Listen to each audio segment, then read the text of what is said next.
did that. We just went. We couldn't afford straw. You took the cushions from your house, but we were. It was always a row, you know. Was there? Yeah, of course, because they got soaked. You set the seat. Mom, can I take a couple of cushions from the sofa? No, but Greg Hughes did. Lee Hughes didn't. So get out. It's better to ask for forgiveness than permission. You see. Oh, see that. Come here, safe home, Lee. Thanks for keeping us updated. By the way, I know. You were in at the crack of dawn this morning. I tell you, you couldn't get paid enough for it. Thank you. Well, thanks very much. All right, it is the 9 till noon show. I know it's a compliment, Lee, but it's well earned. It's 9 till noon show. Let's get a news update and say good morning now, Donald Kavanagh. Thank you, Greg. Good morning. Well, as you've heard, widespread snow showers have been making driving conditions very difficult for motorists this morning. Gardaí say main routes in Donegal are possible with care, but there have been reports of cars going off the road. Gardaí urging people not to travel unless it's necessary, and if you are on the road, please do take extreme care. A yellow low temperature and ice warning remains in effect today, and a weather advisory has been issued by Met Éireann. It'll stay cold until later on Thursday evening with an Arctic airflow right across the country. That'll bring sharp to severe frost and icy stretches on roads and footpaths. Some showers of hail, sleet and snow expected with the potential for freezing fog. That remains in place during the week with further updates to that advisory expected in the coming days. Senior HSE officials will tell an Oireachtas committee today that the current situation facing hospital emergency departments is not acceptable. Senior officials will answer questions from TDs and senators relating to the record numbers seen on trolleys in recent weeks at this morning's discussion. Yesterday there were 66 admitted patients awaiting beds at Letterkenny University Hospital. That was the highest figure in the country. Sinn Féin's health spokesperson David Cullinan says the reduction in the record numbers seen on trolleys nationally this month is positive, but he says the cancellation of elective procedures will create more problems in the months ahead. But we have to bear in mind that the numbers of people over 500 a day on hospital trolleys is still far too high and is way in excess of anything that we saw last year. But it's also masked by the fact that that's only possible because the hospitals are cancelling elective procedures left, right and centre. All of that creates its own problems because it creates a lot of miscare which has to be caught up on, and that in itself will create challenges for hospitals over the next number of months. The Economic and Social Research Institute says there may not be enough doctors to provide free GP care for all if such a scheme is to be rolled out by 2026. It's one of the key recommendations of the all-party Sláinte Care Plan. The ESRI has been examining the demand and cost implications of extending free GP care to the whole population over 3 years. Dr. Sheila Connolly is one of the report's authors. If this policy was implemented, if free GP care was extended, there'd be an additional 1.9 to 2.3 million GP visits in 2026 relative to a situation where the policy was not implemented. In terms of cost then, we found that the cost to the state of extending free GP care to the total population would be between 381 million and 881 million. And Threshold answered over 11,000 calls from private renters facing tenancy issues in the last 3 months of 2022. The housing charity says more than half of tenancy termination notices were found to be invalid in the final quarter of last year. It's encouraging renters to get in touch if there are issues. Anne-Marie O'Reilly of Threshold says nobody should be afraid to legitimately challenge their landlord. More than half of the notices that were brought to us were invalid across the various reasons for termination. When a tenant receives that notice, give us a call. That's what we're there for. If you're unsure, if you have questions about it, if you just like to double check, because there is a chance that it will be invalid and that you may not have to leave your home. Chilly with a mix of sunny spells and wintry showers today, generally falling as sleet or snow. Some of the showers may also produce thunder and hail, particularly in the afternoon and evening. Top temperatures 2 to 5 degrees Celsius, light northwesterly breezes, gradually freshening. And that's Highland Radio News. We're back with news again at 10 o'clock. Taking time out to visit a healthcare professional isn't always convenient. That's why at Irish Life Health, we visit you. With My Clinic, our members get virtual access to back and neck physiotherapy, professional counselling, unlimited GP consultations and more. Search Irish Life Health. A better life with Irish Life Health. Services available where covered in your plan and clinically appropriate. Professional counselling available to age 16 plus. Back and neck physio to age 18 plus. Irish Life Health Act is regulated by the Central Bank of Ireland. Terms and conditions apply.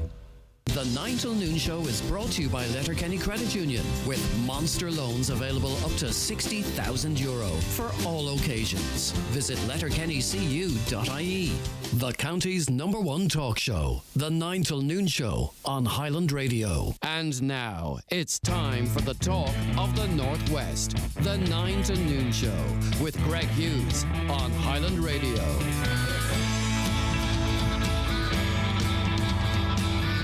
Hello, a very good morning to you. 6 minutes past 9 on this Tuesday, the 17th of January, 2023. How are you keeping? I do hope you're well on this wintry morning across the northwest. Maybe some of you normally listening in the radio or, in the car, on the radio, or at work, or listening to us from home today. Well, it's good to have you on board.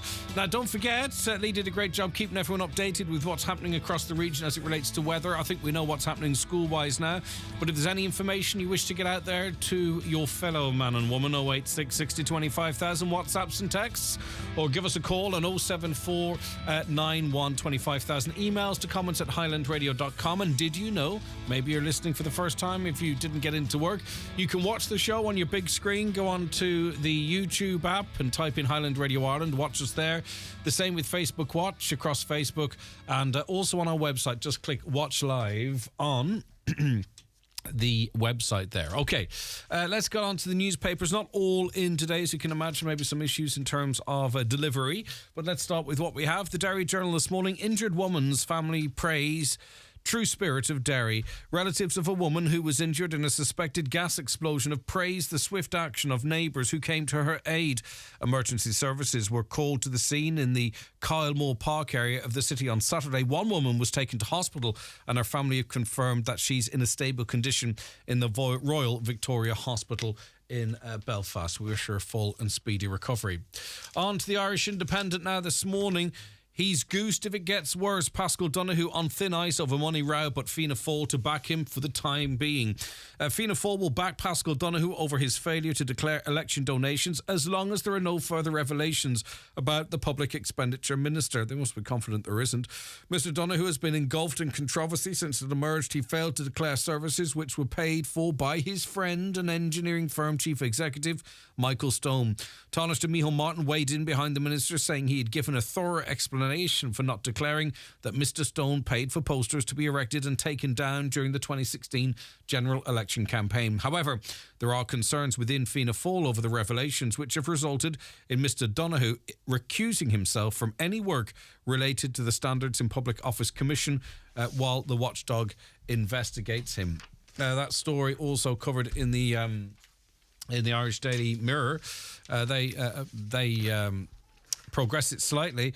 The businessman who paid people to hang election posters of Paschal Donoghue was appointed to the board of the Land Development Agency by former Housing Minister Owen Murphy. Probably a coincidence. However, the Public Expenditure Minister has insisted he did not recommend Michael Stone for the position on the state body.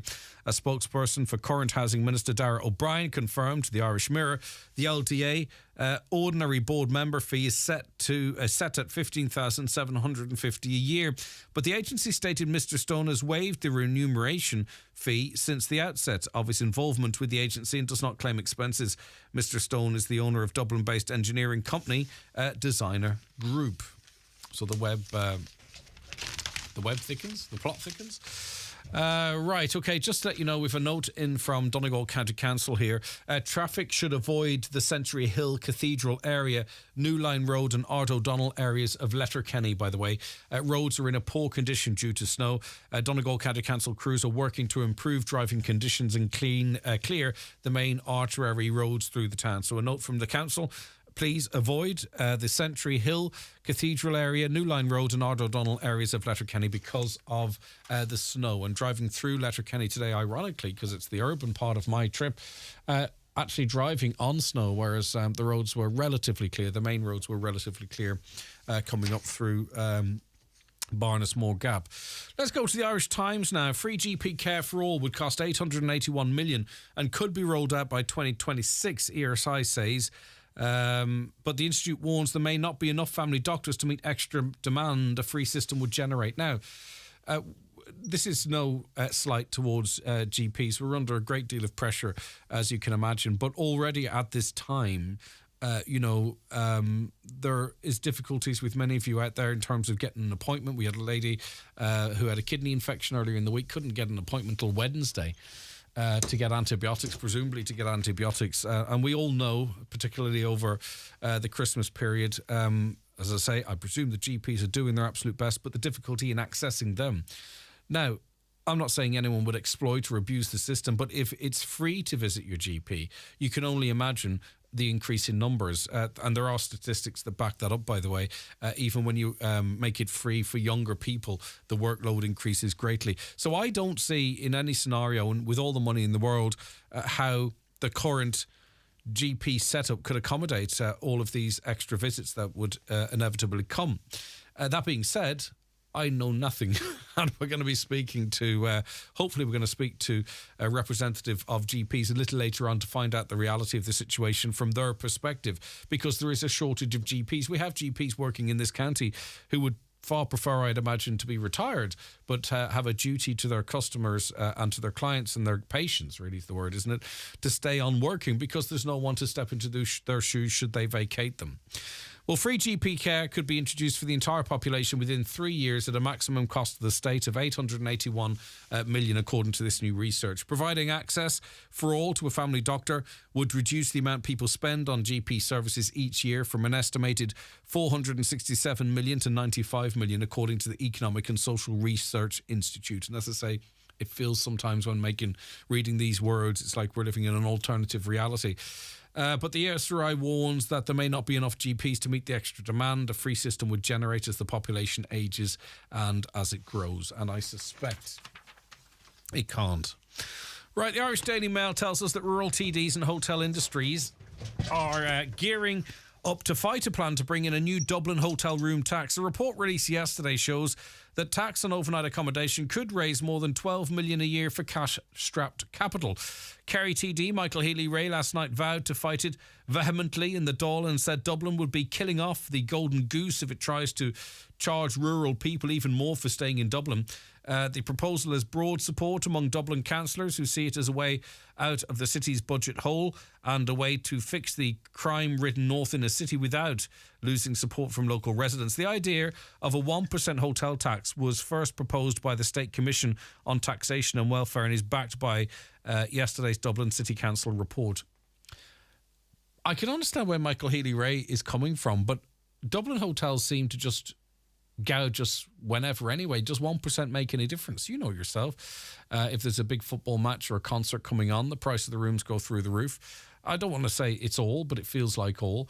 Does 1% really matter? And be honest with you, I've never gone to Dublin for fun, really, ever to stay in a hotel, so it doesn't affect me, so I am nonplussed. The 1%, they stick on so much, as I say, for a football match or a concert. Does 1% matter? And as I say, I'm not there any other time anyway, so it doesn't really bother me. My concern would be that a lot of people, tourists, for example, when they're coming to Ireland or planning to come to Ireland, that they just Google Dublin. You know what I mean? I don't think they might see the nuances of a cheaper West Coast, a more beautiful West Coast, a cheaper Northwest. You know, maybe people just Google the price of a car or a hotel in Dublin and go, I'm going to France or Germany or Holland or somewhere. Do you know what I mean? So that would be a concern. I just wish we were doing more to promote Ireland outside of Dublin. Because I would say it's the same with people who wouldn't know Portugal. They'd just price Faro and see what the situation is there without knowing the various prices that could be around different parts of the country. Sad news from the world of entertainment, but it's not just entertainment because Christy Dignam is very well known, and I would say lots of you have seen him in concert. I'd say lots of you have chatted to him. I'd say lots of you have taken pictures because such is his friendly way of going on. But also the fact that the Aslan have been playing for so long that a lot of people have had access to him over the years. Well, Christy Dignam's Aslan bandmates have said they're devastated as their frontman receives palliative care at home. Christy, who's just 66, spent 6 months in hospital from July last year until December, and since then has been cared for at home by his his family, including wife Catherine and daughter Kira and carers since December. The Crazy World hitmaker has been battling amyloidosis, a rare blood disorder, since 2013. And Aslan stars Billy McGuinness, Joe Jewell and Alan Downey, who Christie has shared the stage with for 40 years, said they have no words after Christie's latest health update. The Heartbroken Trio confirmed yesterday all further shows are cancelled, saying it's been a tough road for them all. And hopefully... well, there's no doubt that his... maybe you've got memories to share of Aslan, by the way, or of Christie. You can do, of course, 086 60 25,000 WhatsApps and texts, or call us on 074 91 25,000. An amazing performer. Kind of, it was a bizarre situation in that I was working in a place years and years ago, and they used to put music on before the DJ started. But it was this Aslan were booked for one night, and it wasn't very well advertised, and people didn't know it was happening effectively. So it was a very, very, very small crowd, and it was only a small crowd not because of their popularity, but because people literally didn't know. And I think there was probably 15 people. Like I'm going from memory, but it's a really, really small crowd. But anyway, Aslan came up on stage, and he came out, was the lead singer, and did the show as if there were 7,000 people there. It was really quite remarkable. It was exactly as if the place was absolutely wedged. And as I say, it wasn't busy through no fault of their own. It was just I'd need a wee while longer to explain how it ended up the way it was. But anyway, he did his show and all those. And I was like one of... There was certainly no more than 20 there. And I was one of 20 people there. I was working there at that time. And as I say, he put on the full show as if the place was wedged. A consummate professional. So we wish him all the best. All right, that was a run through the newspapers for this morning. We are going to be introducing our first guests onto the show very shortly. Just to remind you once again of the telephone numbers: 07491 25,000. Caroline Orr's back after her birthday celebrations with Donna Marie. And also you can WhatsApp and text 086 60 25,000. The newspapers are courtesy of Kelly Centra Mountaintop Letterkenny, the C-Store National Large Forecourt of the Year for 2022. The 9 till noon show with Letterkenny Credit Union, now offering mortgages from 40,000 to 600,000 euro with no hidden fees or transaction charges. Letterkenny Credit Union, 9102127. I think he enjoys the visits and calls. At the start, he was a bit quiet, but I soon got him going. And so now we talk about all sorts, and he knows I'll help him out with a bit of advice when he needs it. I often say to him, isn't it lucky you started volunteering with a loan? Otherwise, you never would have met me. It feels amazing to make someone feel amazing. Volunteer with a loan. Find out more at alone.ie/volunteer. Dillon's Hotel, Letterkenny is the perfect place to celebrate special occasions. Dillon's exclusive function rooms cater for up to 120 guests for any occasion, from corporate celebrations, presentations and networking events, to milestone birthdays, anniversaries and retirement parties. There's audio-visual equipment, integrated PA systems and even a private bar. Dillon's Hotel, perfectly located in Letterkenny Town Centre with award-winning food and 5-star service. Call 91-22977. Order. There's a lot to be said for it. Not the restrictive, always play by the book, straight down the line kind of order, but the order you place for a brand new 231 Audi. An order best placed having experienced true progress with a test drive at your Audi dealer, where you will also get advice on the options available to ensure owning your 231 Audi is as straightforward as possible, which is proper order. Visit your nearest Audi dealer, where future is an attitude. My New Year's resolution is to be nicer to myself and treat myself to a new car from iMotors. With every size vehicle and engine type available, you'd be mad to not treat yourself. There's petrol, diesel, hybrid and electric. We have it all. Call in today or visit imotors.ie. Watch the show live now on YouTube, Facebook and at highlandradio.com. Now, David Fisher is Oakfield Park Managing Director. Good morning to you, David. How are you keeping? Morning, Greg. I'm good. Good stuff. I mean, things are okay. All right.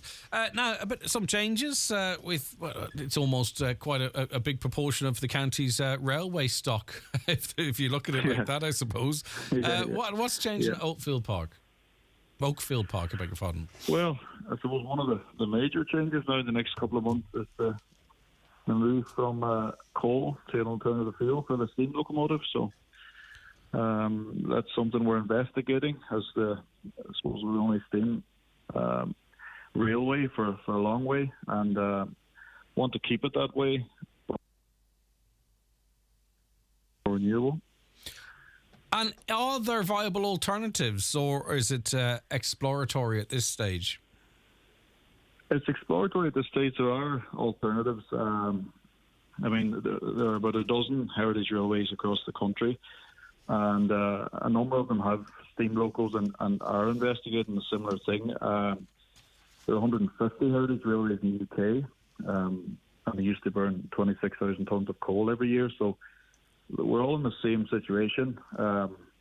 Most of the railways would have got their coal from Wales, and it would have been Welsh steam coal, very specific, because these locals are very, very fussy in what they burn. You can't just get coal anywhere for them. They're designed for specific coal, so we have to trial now a number of different options to keep the sort of the heritage feel and keep the smoke and the steam and the sound. You know, we're not going all electric or anything, but something a lot more renewable. And I suppose it's the right thing to do, isn't it? But also, too, it's maybe an attractive for people who would be like-minded in terms of the environment and what have you. It's going to be another feather in your cap in attracting in attracting crowds. Yeah, it is the right thing to do. It's another thing. It's another thing on the list of what we're trying to do from an ecological point of view. We have a kind of a holistic approach, from wildflower meadows to wetlands to all sorts of things, and it's another thing like that. And you could argue an exemption for heritage railways to continue burning coal and ship it in from Colombia or somewhere, but that's not the right approach. I think we take the opportunity now to move forward. And, I mean, are there alternatives that others are using that you can look at to see if they work with your stock, or is this something that you're going to have to somewhat start from scratch in terms of finding this alternative? I've been speaking to a few railways that would have a similar steam local. That'll be the first step, and we do have a couple of alternatives we're going to trial in the next couple of months before we open again. And take it from there. We hope that we find an Irish provider. That's the first thing, and I think we will. And I think it'll largely come from bio waste or food waste. But you do have to try it. If you don't have enough heat, you don't move at all. If you have too much heat, you're burning out tubes and boilers and grates and everything. So it's trial and error. Nothing's easy, isn't it? No, it's just one of the many things. All right. Well, listen, keep us updated, David. Thanks for that. Lovely to chat to you. 086 60 25,000 WhatsApps and text. Right. And you're using that number for us, of course, as always. Just letting you know, Maples in Lismonaghan is like a sheet of glass. Be careful. Could you send someone to salt it? Well, we can't, but we can certainly put it on to... we can certainly hope the council are listening there. Let me see. Mental health clinic held in the community hospital in Carndonna is being cancelled today due to weather. We've had a couple of inquiries as it relates to hospital appointments, but we've been given no advice in that regard. The road from Polestar roundabout into Neil T. Blaney Road to Dunn Stores isn't great. Cars are spinning there. Hi, Greg. Just to say, some schools need to text a bit earlier in the morning, because if I had to go out this morning, I would have been on the way to school with children when we heard it was closed. Not fair, I think. It's a tough one. And to be honest with you, I'm in the same boat as you. I had to make a call this morning at, when I say make a call, I don't mean make a phone call. I had to make a decision this morning before 7 o'clock, and then I got the notification at 8:15. Now, if I hadn't have made that decision, things would have got complicated, not in a life and death situation, but I hear you. But I do also understand perhaps the I do understand the difficulty for schools.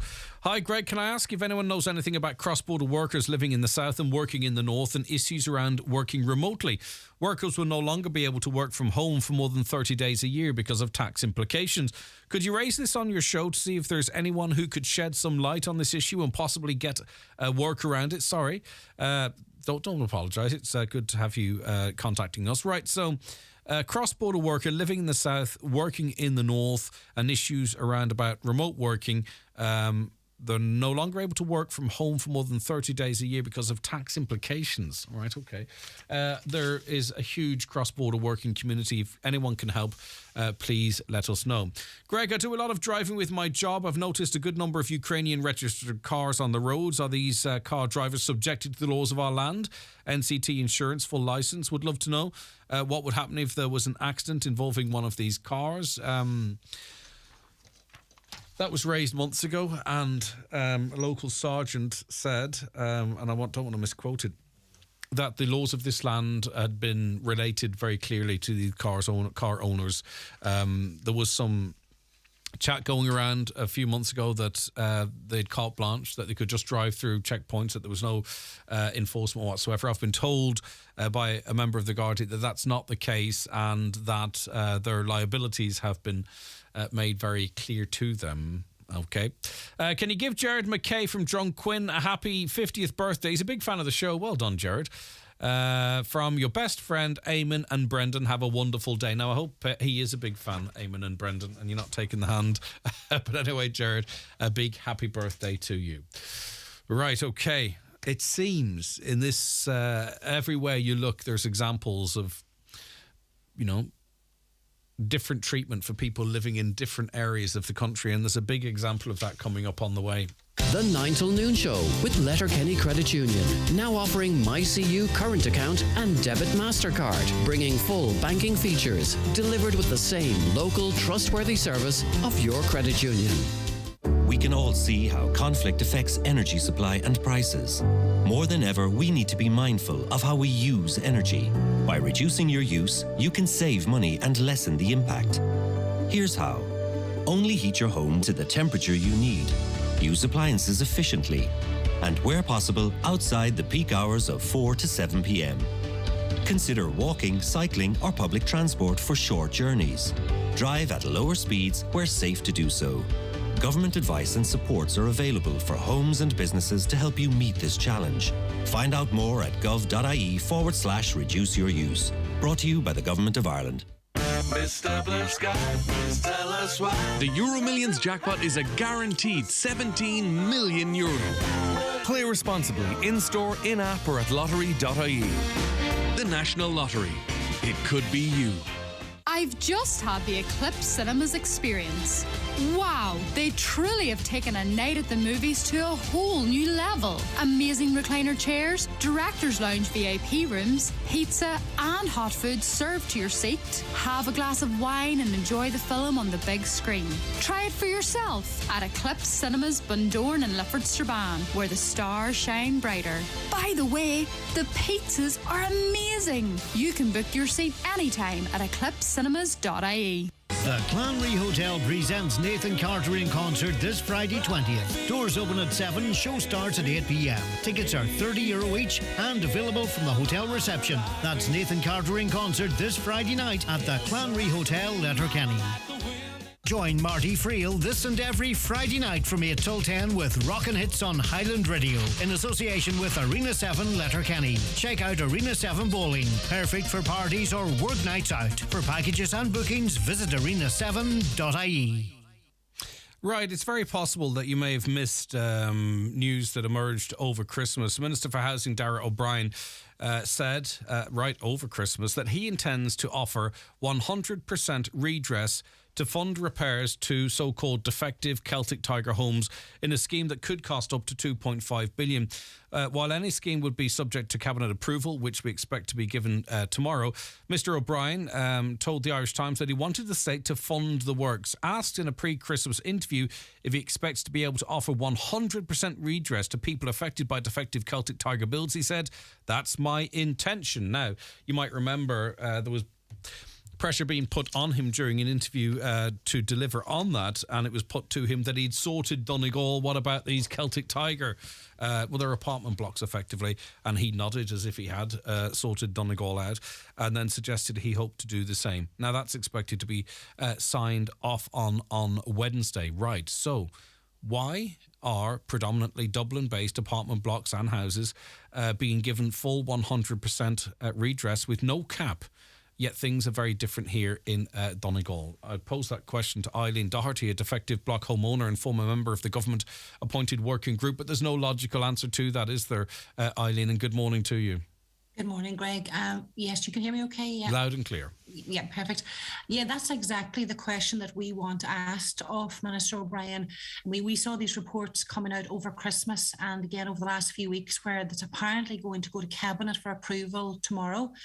So, I mean, it really is absolutely astonishing that we would seem to be treated so differently up here in the Northwest and in the defective block scheme than this new legislation that's coming through tomorrow. Now, the first thing I'd say is that we obviously would say that anyone who's affected by a defective apartment or home is entitled to 100% redress. Let's be very clear. We absolutely would welcome Fair that. play to them. I think It's that's great the for right them. thing to Yeah. do. However, on the other hand, I mean, if you go back to even last year and over the last few years where we have been absolutely saying we deserve to get 100% of the cost of our homes fixed. And we have had so much pushback from within the working group, for example, which I was a member of, where we literally spent 3 months, I mean, every single time we met with the department and liaising with them, really having to push really, really hard for any element of the scheme, which came close to 100%. So to think that this now is going through, there's hardly been a word about it. There hasn't been a working group. They really haven't been in the media talking an awful lot about it. I mean, this scheme is likely to cost, as you say, up to €2.5 billion. We're talking about 100,000 defective, potentially apartments that are affected. But again, predominantly closer to the capital. So we would ask why it's astonishing that we seem to be treated so differently. And to give you some of the information that has been leaked, and again, we don't have the memo, so we don't have the definitive document. Well, they've tried to keep a lid on it. That's. I think listeners should be made aware that this was coming down the tracks, and they tried to keep a lid on it for whatever reason. But yet here we are talking about it. Go ahead, Eileen. Yeah, absolutely, Greg. I would 100% agree. I mean, there's been very little information in the local media, national media, even about this. They're trying to get it through and rubber stamp tomorrow in Cabinet without having very much discussion about it. The things that are being leaked are things like possibly retrospective payment. Now, for any family who has already done repairs on their homes, in the Northwest, for example, in Donegal, we have been fighting for this for years, that if you have already done some repairs in your home, you should be entitled to claim back the cost of those repairs. We've always been told that that was absolutely not going to happen and that you may give up on that course of sort of a strategy in terms of getting your home the money back. However, it would seem that this is something they're considering under the scheme, that they will retrospectively fund repairs that have been made. That's unbelievable. The owners of properties obviously are going to be entitled to claim, as are landlords. Again, something we had to fight so hard for. Now, apparently the complexes are being remediated on a complex by complex basis. Now, the actual implications of that too, Greg, are interesting, because if you think about apartment complexes, what happens is on the bottom floor, you tend to have commercial properties. Now, you remember, and you'll be well aware that commercial properties are not a part of our scheme. So we would be asking, are those commercial properties as part of the scheme going to be able to avail of funding to fix their properties? If they are, they certainly cannot expect commercial property owners here to sit idly by. But also, there are some apartment blocks here, right? Do they go into that scheme? I mean, they're small in number. Do they go into that scheme? Yeah, I would imagine they probably can, to be honest with you, Greg. I don't know the details. Again, we haven't seen the memo. But I think if we come back to the principle, I think, of this scheme versus the principle of the defective block scheme and how we're being treated, I think what we're ultimately saying is we absolutely will be demanding fairness. Now, we've been saying this in terms of pyrite for the last number of years, but I mean, for a scheme like this, by the way, which they are developing based on primary legislation. Now, the implications of that for us are that if you go back to the working group, we asked for new primary legislation to be developed for the defective block scheme, because the issue we have with foundations is basically one of the reasons we have that issue is because the existing scheme is based on an old, what they call legislative vehicle. And if we completely demolish the house, It's no longer a grant. It has to be. So basically, we have a lot of problems from the fact that we inherited an existing legislative vehicle. Yeah, but I think where there's a will, there is a way. They managed to seemingly do this all very, very quickly. Legislation wasn't an issue. Now, there's going to be there should be a very difficult atmosphere around that cabinet table. Because we have our own minister at that table, Charlie McConalogue, who sat at that table as this current enhanced scheme was signed off. It's the best I could do. We'll hopefully improve it and so on and so forth. And he's going to have to sit at the same table tomorrow as Darragh O'Brien proposes a 100% redress scheme for Dublin properties with no cap, with retrospective payments. And to go, right, okay, I'll sign, I'm not going to go against it. I'll back that too. I mean, if I were Minister McConalogue, I'd be kicking up a stink here because it doesn't look very good for him. Absolutely. I mean, we're in a privileged position that we have Minister McConalogue around that cabinet table tomorrow. But again, we need to ensure that Minister McConalogue is willing to speak up on behalf of people who are affected by the defective block scheme. I mean, his office is an epicentre of this crisis. I mean, this is absolutely an opportunity for the minister to say to his cabinet members and to the Taoiseach that we will not accept and he cannot rubber stamp a scheme where we are treated so differently. So I think we have got to expect that the minister will do that on behalf of his constituents. I think it's the least we can expect. The fact that we haven't heard anything from the minister on this is quite surprising. And I would expect that he will be coming out tomorrow talking about how he has stood up for the people of, I suppose, and has shown and for anybody affected by the defective blocks crisis. Right, so we're on a motorway here. We're stuck in the slow lane, trundling our way to a destination, really, that we don't know how far into the future it is. And flying down the fast lane on the left is this scheme for Dublin-based properties. What next? I mean, do we keep just going, oh, it's not fair, trying to chip away, there's clearly an intent to fix the situation in Dublin and certainly not an intent to fully fix the problem. What do we do next? And it's not just Donegal, of course. There's at least 13 other counties affected by this, right? What happens next to this campaign then? Because we were speaking to Lisa not so long ago about the problems that there is with this enhanced scheme as it is. We're still trudging along here in the slow lane. And as I say, we've got this other situation. And fair play to them. They're our fellow country people. I have no issue with their houses being fixed, and I'm delighted to be contributing to it. But what do we do next here? I mean, do we just sit and take it?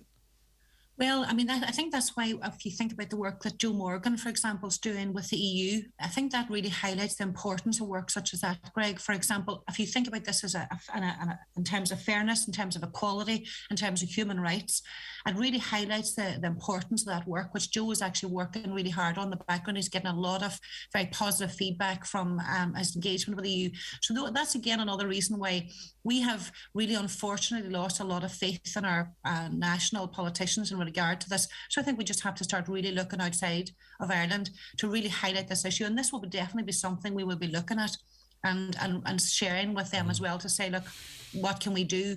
I mean, ultimately, I think we just have to keep working with all of the parties and putting the pressure on them. But it's incredibly frustrating to hear that news over Christmas, that this scheme has pushed through now in early January. I mean, the other thing that I didn't mention is they're also talking about, as part of this new scheme, of introducing emergency legislation once it's rubber stamped at Cabinet. Emergency legislation to ensure that they are on the ground, checking that these properties are safe and so on. I mean, the difference is unbelievable. The amount of families you'll probably have seen over the last few weeks putting pictures up of how damaged their homes are, water running down walls. Where is the interim legislation for us? I mean, the stark difference is quite unbelievable, and we would just say we won't be accepting it. The thing that is the logic to it, right? And this is what we're going to be told. So it's almost not worth tuning in to all the debates because this is what we're going to be told. Is that it's probably going to cost somewhere around about 25 grand per apartment to repair, right? 100,000, ramp it up to 2.5 billion. But they're allowing very generously what they'll have us believe 420 of a cap here. And we know it's not really 420 by the time, between the jigs and the reels. And that will be the argument. And then what will happen is we'll look like, greedy, Donegal moaners. And the Dublin folk will look like, they're really pleased to get anything, really. But the truth of it is that, it's no one's fault. And how can you put a cap on how can you put a cap on a situation like this? Yes, of course, it's cheaper per unit, but that's not really fair. No, it's not. And actually, to be honest with you, Greg, they have come out with a statement to say, in and around, they estimate €25,000 per unit. Okay. However, they've also put a caveat in there in that release to say, however, some will be a lot more. So that reality is they don't have a clue how much they're going to cost per unit, no more than they have a clue how much each of our homes is going to cost to remediate. And I think that's put in there deliberately to develop the same narrative that they have over the last couple of years, which is that, it's all about the money and we're looking to have so much, it's costing so much more for our scheme.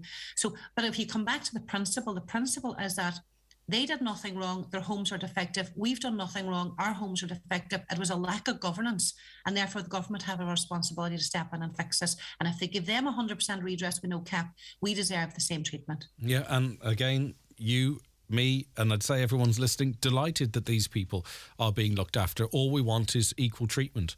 And the treatment is equal. The cost is irrelevant. It's equal treatment, and if the bill is bigger for Donegal and the rest of the counties, well, that's not really the issue here. It's about fairness and treating people equally. But sir, we'll just have to see. It's going to be interesting, as you mentioned there, just to see what happens around that cabinet table tomorrow.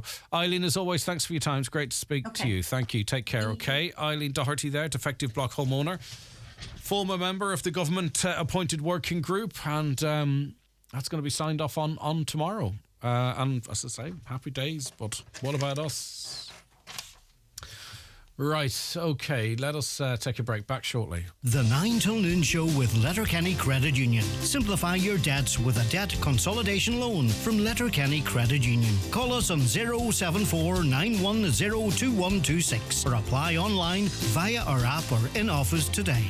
Do you suffer from high cholesterol, menopause symptoms, digestive issues, anxiety, aches and pains, or a lack of energy? The highly trained team at The Natural Way Letterkenny can provide advice on natural remedies for a number of individual health issues. The Natural Way also has its own brand of herbal treatments to help fight fatigue, relieve digestive discomfort, maintain a healthy immune system, and alleviate common menopause symptoms. The Natural Way at Letterkenny Shopping Centre, your one-stop health shop. The huge January sale is now on at Watson Menswear in Letterkenny. Get 2 pair of jeans for €70. A selection of shirts, knitwear, jackets and suits at half price. Great discounts on top labels like Superdry, Penguin, Mishmash, Remus, Umo and more. Don't miss out on big savings in the January sale now on at Watson Menswear, Main Street, Letterkenny, and online at watsonmenswear.com.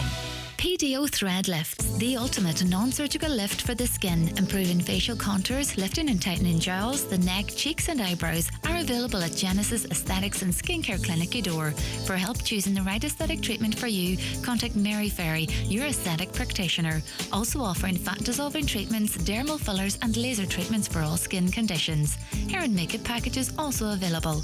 Genesis Aesthetics and Skincare Clinic Eudore, 07495 325 75. Attention all pet lovers and owners. Gary's Pet World Letterkenny is open 7 days per week, offering the very best value on all pet foods, accessories, grooming and care products. Call in and let our staff help you spoil your pet today. You will be amazed by the range of product for all pets, with exceptional value on all leading brands. Alternatively, you can browse and buy online at petworld.ie and we will deliver to your home. Highland Radio weather updates with Ireland West Airport. Thinking of a sun holiday this summer with the family? Fly to Alicante, Malaga, Faro, Lanzarote, Mallorca and Milan with Ryanair. Ireland West Airport. Don't just take off, take it easy. I suppose it is only words, but the weather forecast really doesn't tell the full story of what most of us woke up to this morning. But listen, this is what the saying's coming. Chilly with a mix of sunny spells and wintry showers. Generally falling as sleet or snow.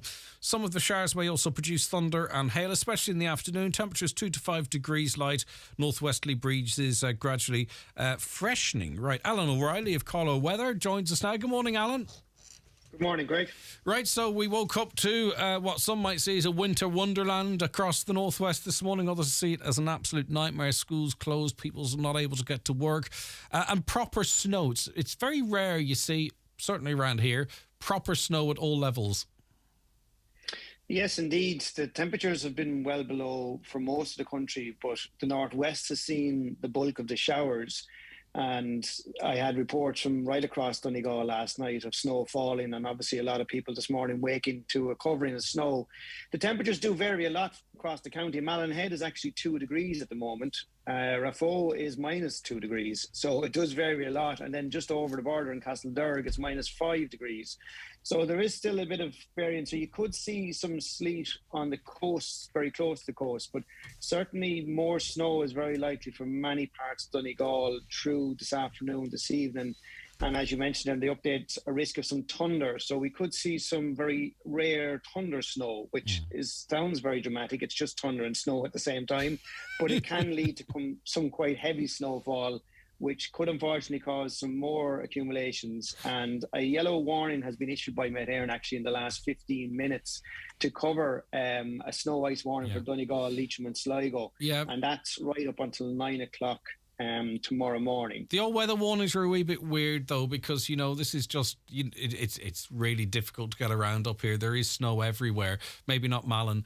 Ali Farron and the crew up there must have the radiators at full blast. But for the rest of the county anyway, it's particularly on the main roads, but off the main roads in towns, in towns and villages. This feels red. It's got red written all over it, Alan. But I suppose it changes from region to region, within regions. It does, and I think some people might have a little chuckle that the warning has been issued this morning after they've got out of bed and saw that there was enough snow that they couldn't go anywhere. But I suppose this warning really is about what's to come. So unfortunately, the warnings very often don't take heed of the fact of what's already happened. So the fact that you already have lying snow and then you're going to have more possibly heavy snow coming on top of it. I mean, you could see some high accumulations where you catch those very heavy showers of snow. So I'd expect many areas will be very tricky by late this evening, if they're not already. And temperatures staying cold right up until Friday. So there's going to be no quick thaw to the snow, at least. I mean, the cold spell in general is quite short. It's a week-long working week, but temperatures staying quite low. So you are going to have tricky conditions again this evening into tomorrow. So any precipitation over the next couple of days likely to fall as sleet or snow? Yeah, it is likely to be sleet or snow. As I say, closer to the coast, it's likely to be sleet.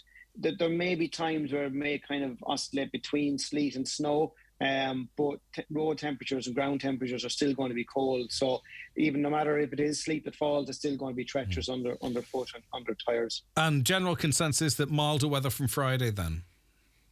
Yeah, now it will arrive in the southwest first. So it'll stay cooler in Donegal really right up until probably Friday evening. Possibly even really, it's a little bit hard to call because it has been kind of dragging its feet a small bit. So it could even stay until Friday night.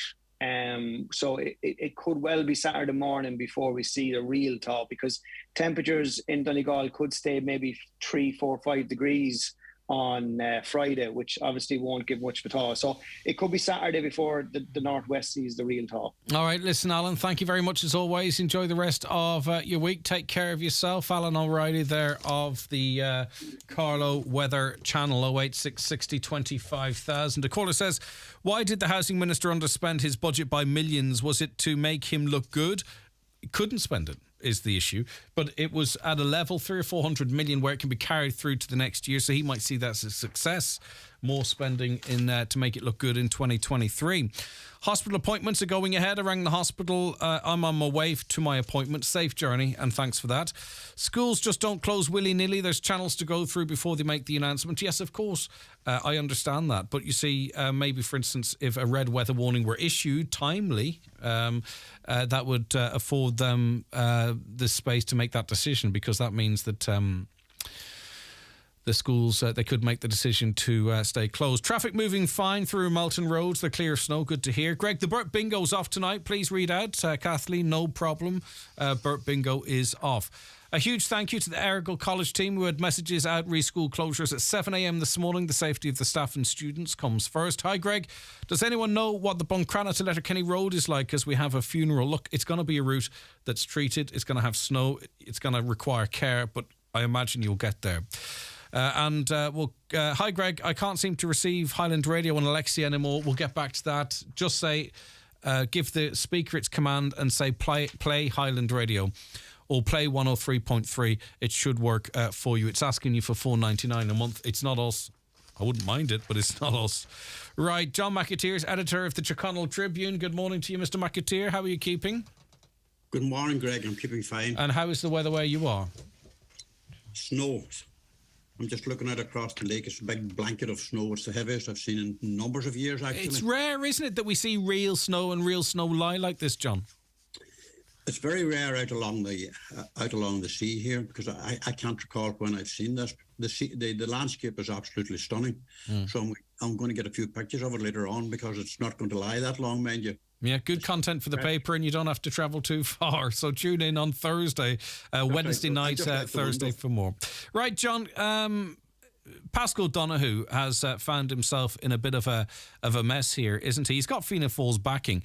Pascal Donoghue failed to declare election donations and as I say, Fianna Fáil will back him as long as there's no further revelations. You know, he holds himself up to a very high standard.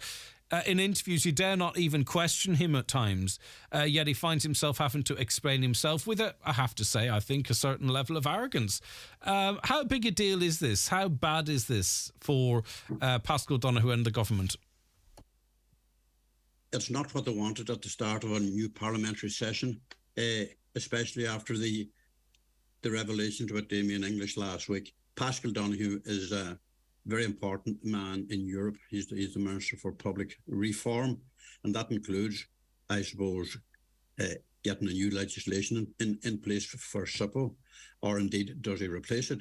He has recused himself from all that, but you know, this has come as no big surprise to Pascal Donoghue, because he's been subject to questioning from the Sunday Independent since last November, and he's in the headlines now on Saturday evening, all day Sunday, yesterday, and again this morning. I mean, he's goosed if it gets worse. Did you ever expect that was appear in paper about probably one of the most respected members of the government? And it begs the question about whether you have SIPO or not. The truth is the function of politicians to provide clarity in filling in their forms. The public don't expect that much from politicians. Very basic things like a bit of trust and faith, clarity, transparency, and I suppose the ability to reassure the people that when they fill in a document of that kind, that it contains the truth and nothing else. It's not an awful lot to expect, and it's all about confidence and trust. Public confidence in politicians is quite low at the best of times. It's a lot lower right now, because over the last number of years, the government hasn't been seen to be delivering and functioning that well in relation to housing, to health. And as far as we're concerned up here in Donegal, we have a much bigger issue that I heard discussed just a little while back. And that is the issue of Micah. Mm-hmm. But getting away from all that. So just in relation to Mr. Stone, who provided the van and the workers, and then went on to be appointed to the powerful Land Development Agency 3 years after he paid for Mr. Donoghue's posters to be put up. They're saying these things are unconnected, but it is. I don't know if it goes far to say it's a coincidence, but this is a man that's moving in political circles and now has an appointment, albeit one he's not claiming anything for. I don't imagine that Michael Stone has anything at all to account for. He's a businessman. He has done some work for Pascal Donoghue. Pascal Donoghue, I think, was the man that opened his new offices some time back. None of that is wrong or anything like that, but that is all compounded and it becomes a focus of attention when it shouldn't. The issue isn't about Michael Stone. It's not about SIPO.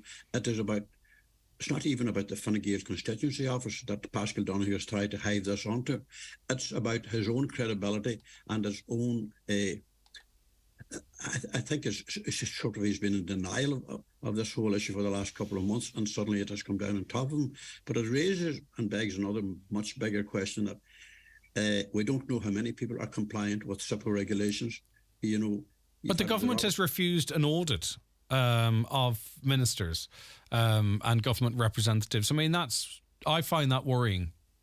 Well, I find this worrying because, you know, it's not that long ago since the Taoiseach himself was in the eye of the storm when SIPO decided that because he was Taoiseach, that he was outside of the remit for investigation. That raised a lot of eyebrows because of, if he's outside the remit, why is that so? Is it a fact then that the Taoiseach can act as he will and do as he will without any reference at all to the legislation governing SIPO and the standards in public office? It also begs the question this morning, is a senior minister of Paschal Donohue's stature going to be also ruled to be outside of that remit? You have to ask that question. And another thing too, John, what is going on in that, you know, some of the papers today are doing hit pieces on Sinn Féin to say that they did something similar, blah, blah, blah. And then I was listening to national radio this morning whereby you had a presenter putting counter arguments as to why Paschal Donohoe did nothing wrong. I don't think that's what is going on there from a journalistic perspective there? Again, it's another thing that kind of to worries me. I don't think it's the job of a journalist to try and spin something positively for a politician. I don't think that's objective journalism. I don't think that's what that means. You know better than I. Maybe we don't have all that objective journalism because the national media, to a great extent, and I've tried to explain this before, they're very heavily dependent these days on government advertising, which pays big bucks. It's a long time since I saw a piece in a national paper that didn't give an easy run to a senior government politician. Let them be Fianna Fáil, Fine Gael or the Greens. It is always Sinn Féin as if they're to blame for the snow that fell this morning. And I suppose that's not going to change. The independent group has always been very, very anti-Sinn Féin and pro-government.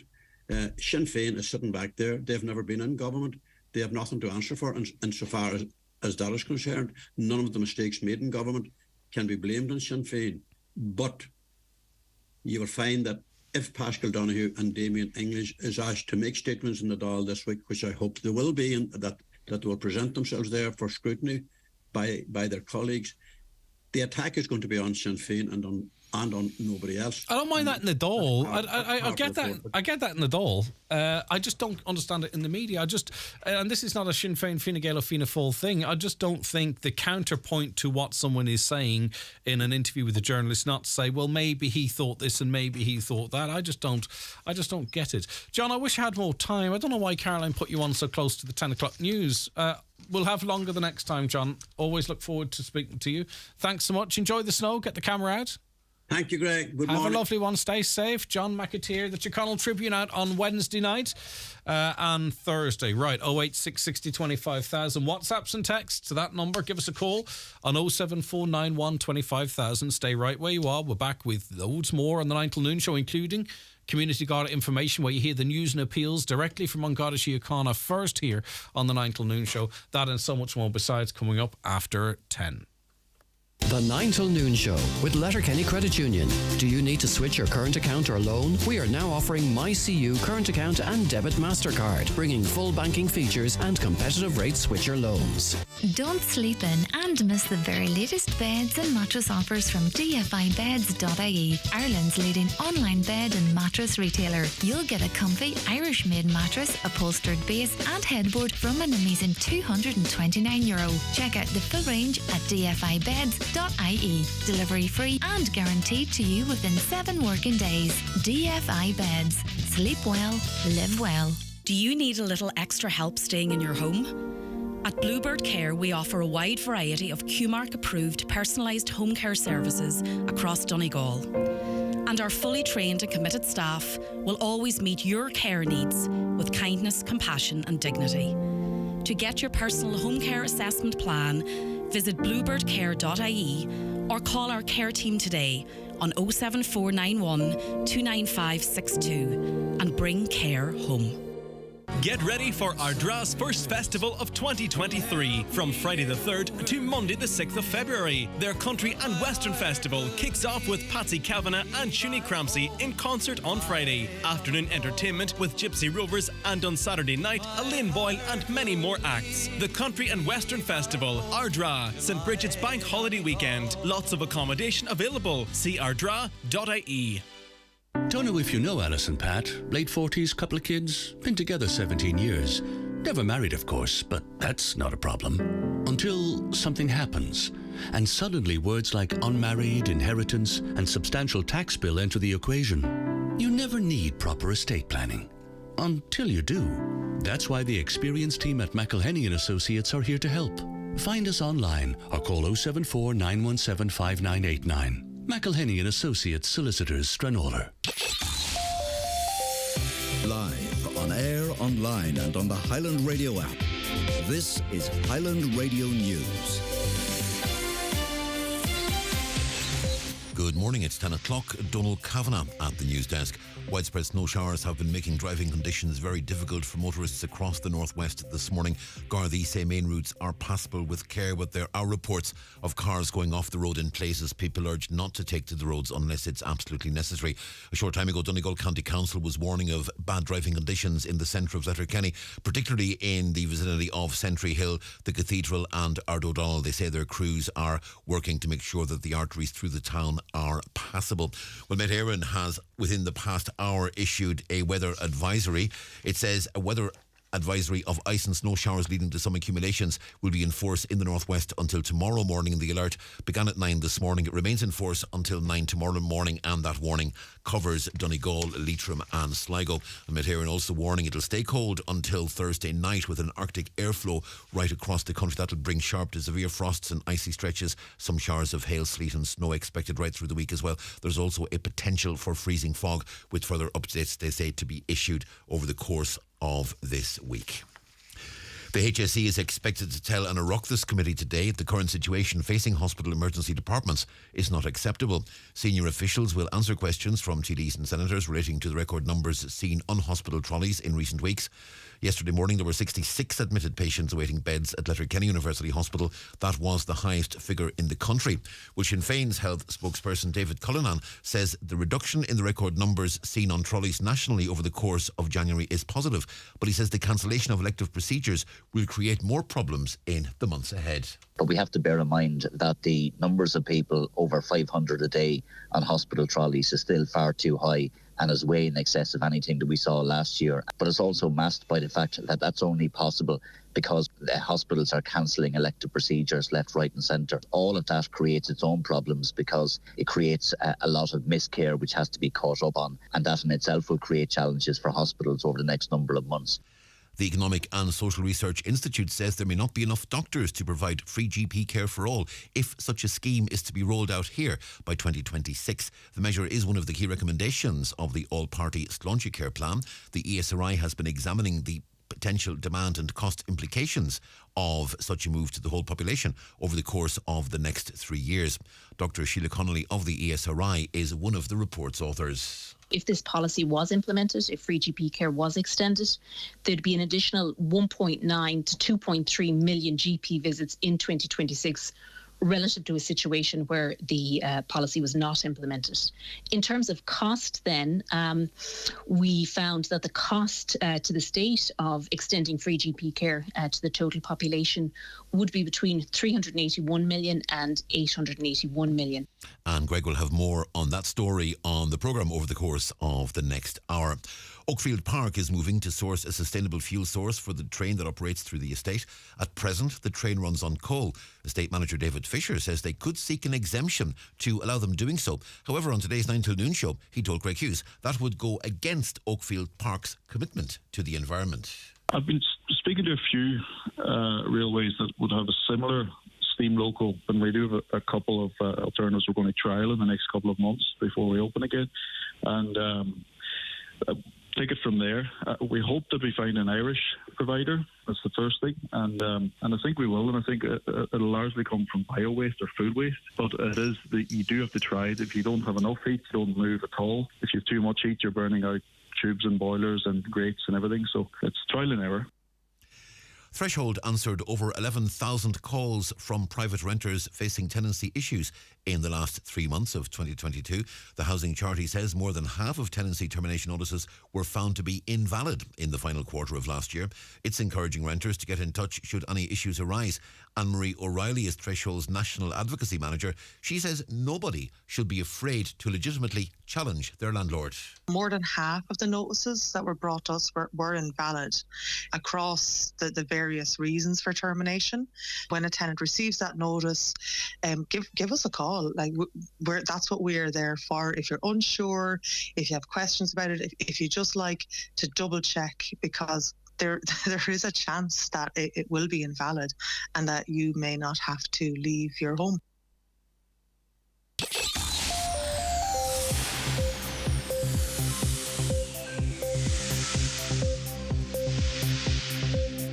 Weather forecast, it will stay cold today. Top temperatures somewhere between 2 and 5 degrees Celsius this afternoon. Showers, some of sleet and snow will continue over the course of today. Some of those showers turning to thunder and hail, particularly in the afternoon and the evening. And don't forget, as we said, there is a snow and ice warning now in place until 9 tomorrow morning, and an advisory for the rest of the week of an Arctic airflow across Ireland, and that's going to continue to bring sharp to severe frost and icy stretches on roads and footpaths. Well, we're back with news again at 11 o'clock. Until then, from the news team, good morning. The obituary notices for this Tuesday morning, the 17th of January. The death has taken place of John Carter, Willow Grove, Buncrana, formerly of Balnahone, Fawn. His remains will repose at his brother and sister-in-law Tony and Phyllis Carter's residence, 46 Crana View, from this evening.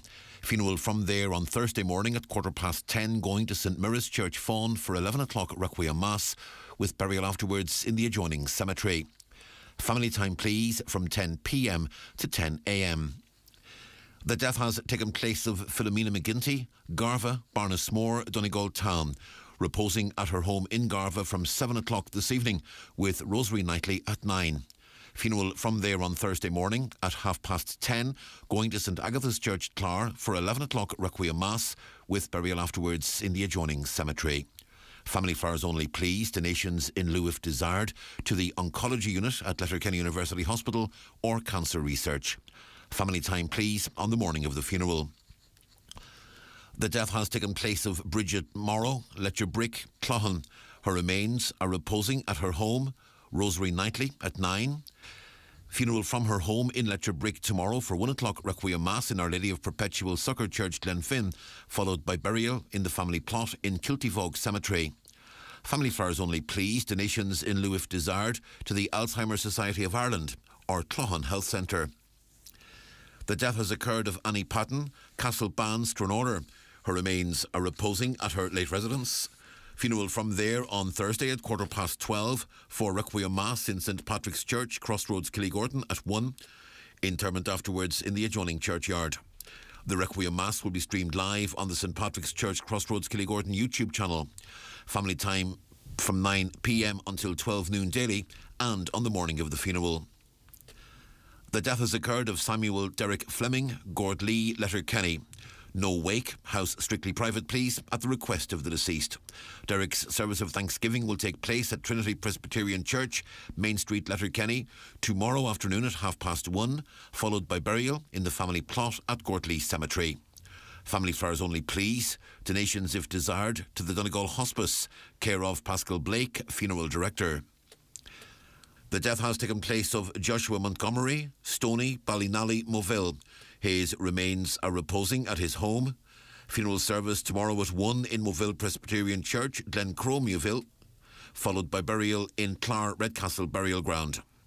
Family flowers only, please. Donations, if desired, to Ash Ward, Buncrana, Nursing Unit, Patients Comfort Fund.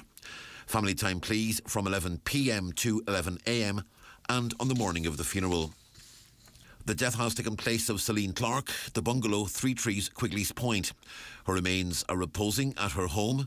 Funeral from there this afternoon at 1:30 for Requiem Mass at 2 o'clock in Sacred Heart Church, Muff, followed by burial in the adjoining graveyard. Celine's funeral mass can be viewed live at ishkaheenparish.com or on MCN Media. The death has occurred of Charlie Moohan, Drimbaran Frosses. His remains will repose at his home today from 12 noon to 9 p.m. Removal from there tomorrow for funeral mass at 12 noon in the Church of the Blessed Virgin Mary Frosses. Interment afterwards in the adjoining cemetery. House private please before the funeral tomorrow. Family flowers only. Donations in lieu to the Blue Stack Foundation, care of any family member or John McGowan Funeral Directors. Charlie's funeral mass can be viewed online at MCN Media. The death has taken place of Eileen O'Donnell, Cornegilla, Convoy. Her remains are reposing at her niece Catherine Ryan's home in Knockballybuffet. Funeral from there this morning at 11:15 for Requiem Mass at 12 noon in St Mary's Church Convoy, followed by burial in the family plot in the old graveyard. Family flowers only please. Donations in lieu, if desired, to the Patients Comfort Fund Brentwood Manor Nursing Home, care of any family member or Terence McClintock Funeral Director. For more details, including any family health guidelines for wakes and funerals, please go to highlandradio.com.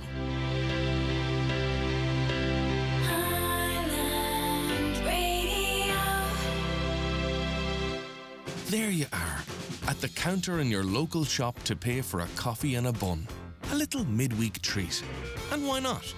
Only to look up and see the display of scratch cards. And you think, why not treat yourself to an all-cash scratch card too?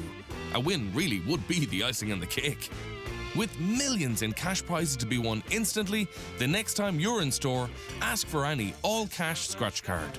The National Lottery. It could be you. Play responsibly. Play for fun. The county's #1 talk show, the 9 till noon show on Highland Radio. A very good morning to you again, and you're very welcome to the show if you've just tuned in. Don't forget you can watch the programme on our YouTube channel, Highland Radio Ireland, or across our Facebook pages. Very shortly, Garda Sergeant Charlene Anderson will be joining us with the latest appeals and information from An Garda Síochána, so stay tuned. Right, those of you having issues with Alexa playing Highland Radio, my apologies, it's Open Highland Radio. If you give that command, it should pop up open, should open for you, should play for you without any requirement for subscriptions and stuff, which has nothing to do with us, just to be clear. That's to do with Amazon. Right, a caller says, in today's Independence, Sinn Féin made an under-declaration of €7,000 and only amended it 2 years ago. What's the difference in this and Fianna Fáil? I don't know. I'm not going to defend Sinn Féin. It's not for me to. It's up for people to make up their own minds. It's obvious defective block owners in Donegal are being punished because the county doesn't vote enough for government parties. Why else? I don't know. There's a strong history of voting for Fianna Fáil and Fine Gael in this county, and even now, 2 of the 5 are. Maybe, I don't know if that's could be a justification.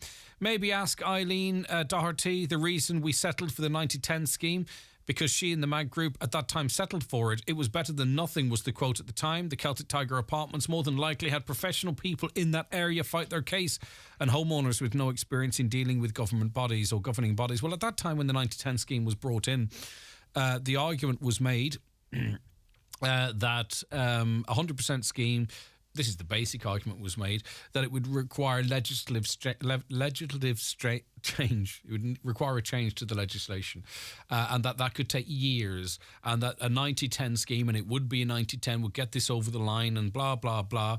It was put on the table, and it was take it or leave it. And at that time, this country's changed a great deal since then.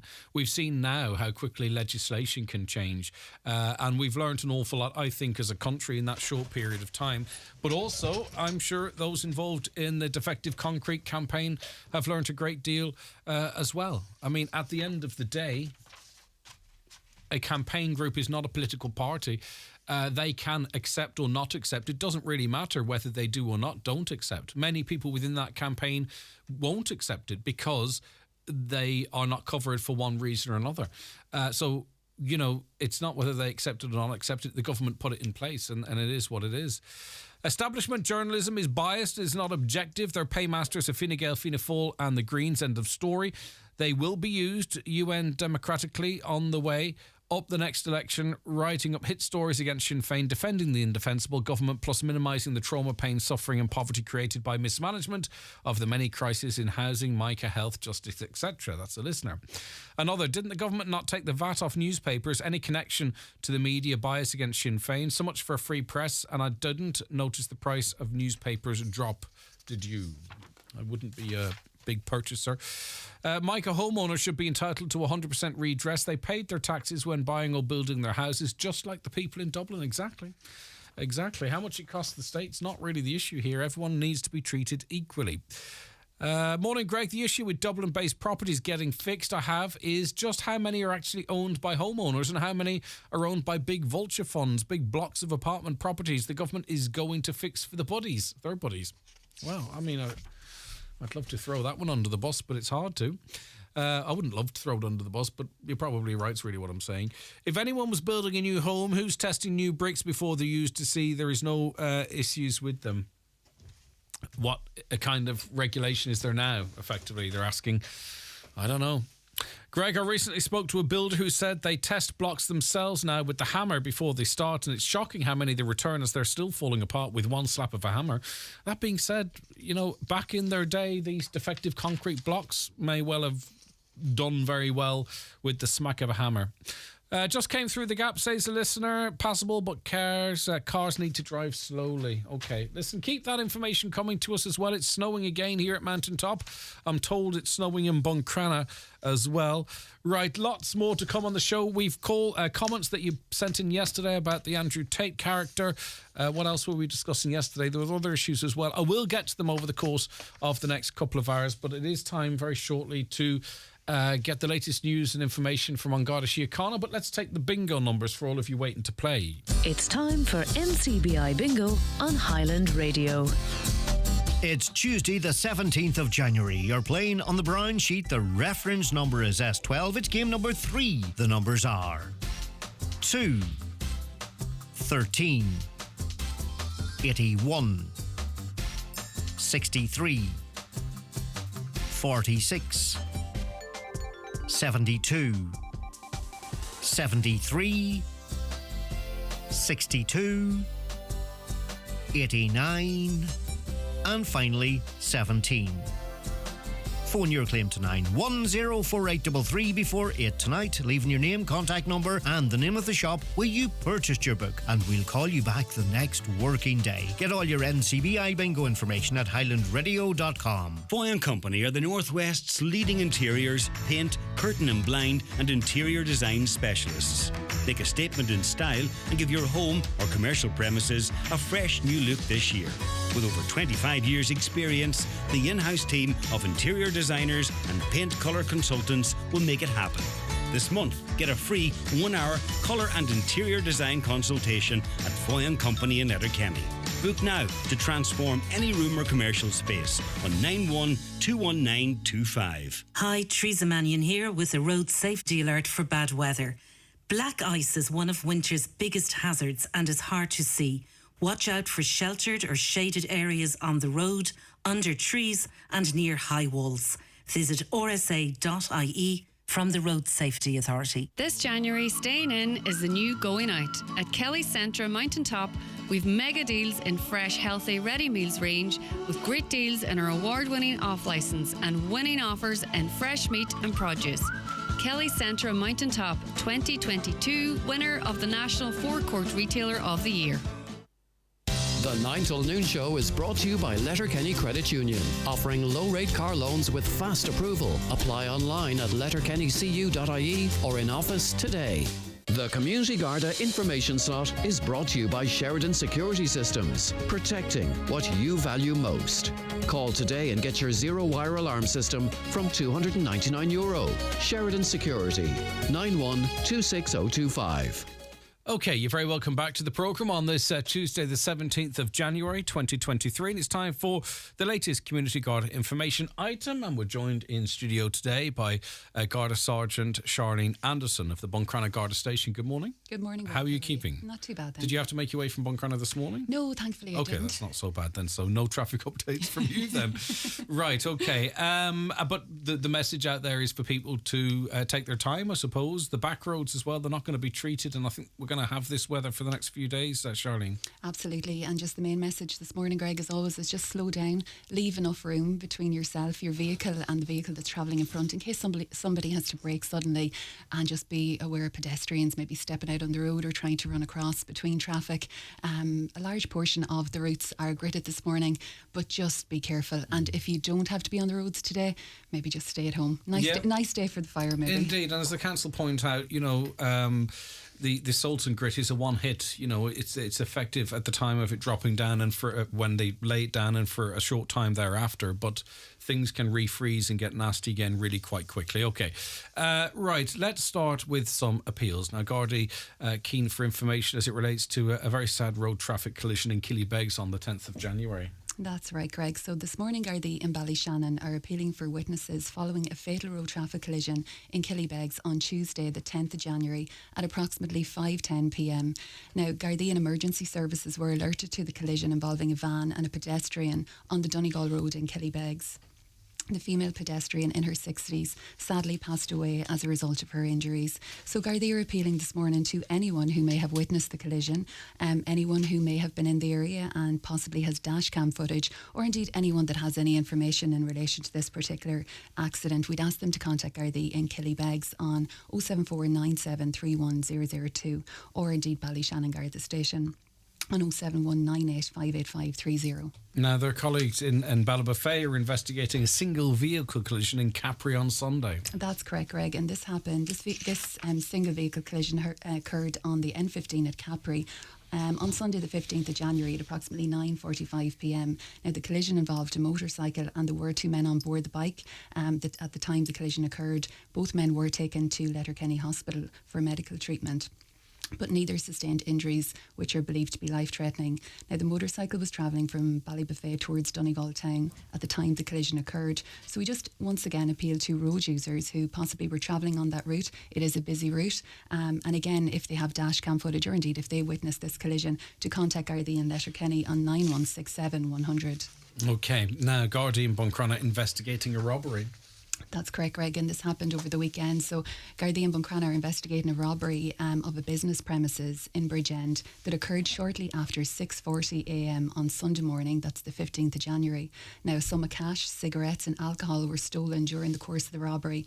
We're interested in hearing from anybody who was in the Bridgend area in or around that time, and I suppose between probably 6:30 and 6:45 a.m. that they would come forward if they noticed anything suspicious. In particular, we're interested in any sightings of a maroon coloured Volvo with Northern Ireland registration plates that may have been in the area at that time.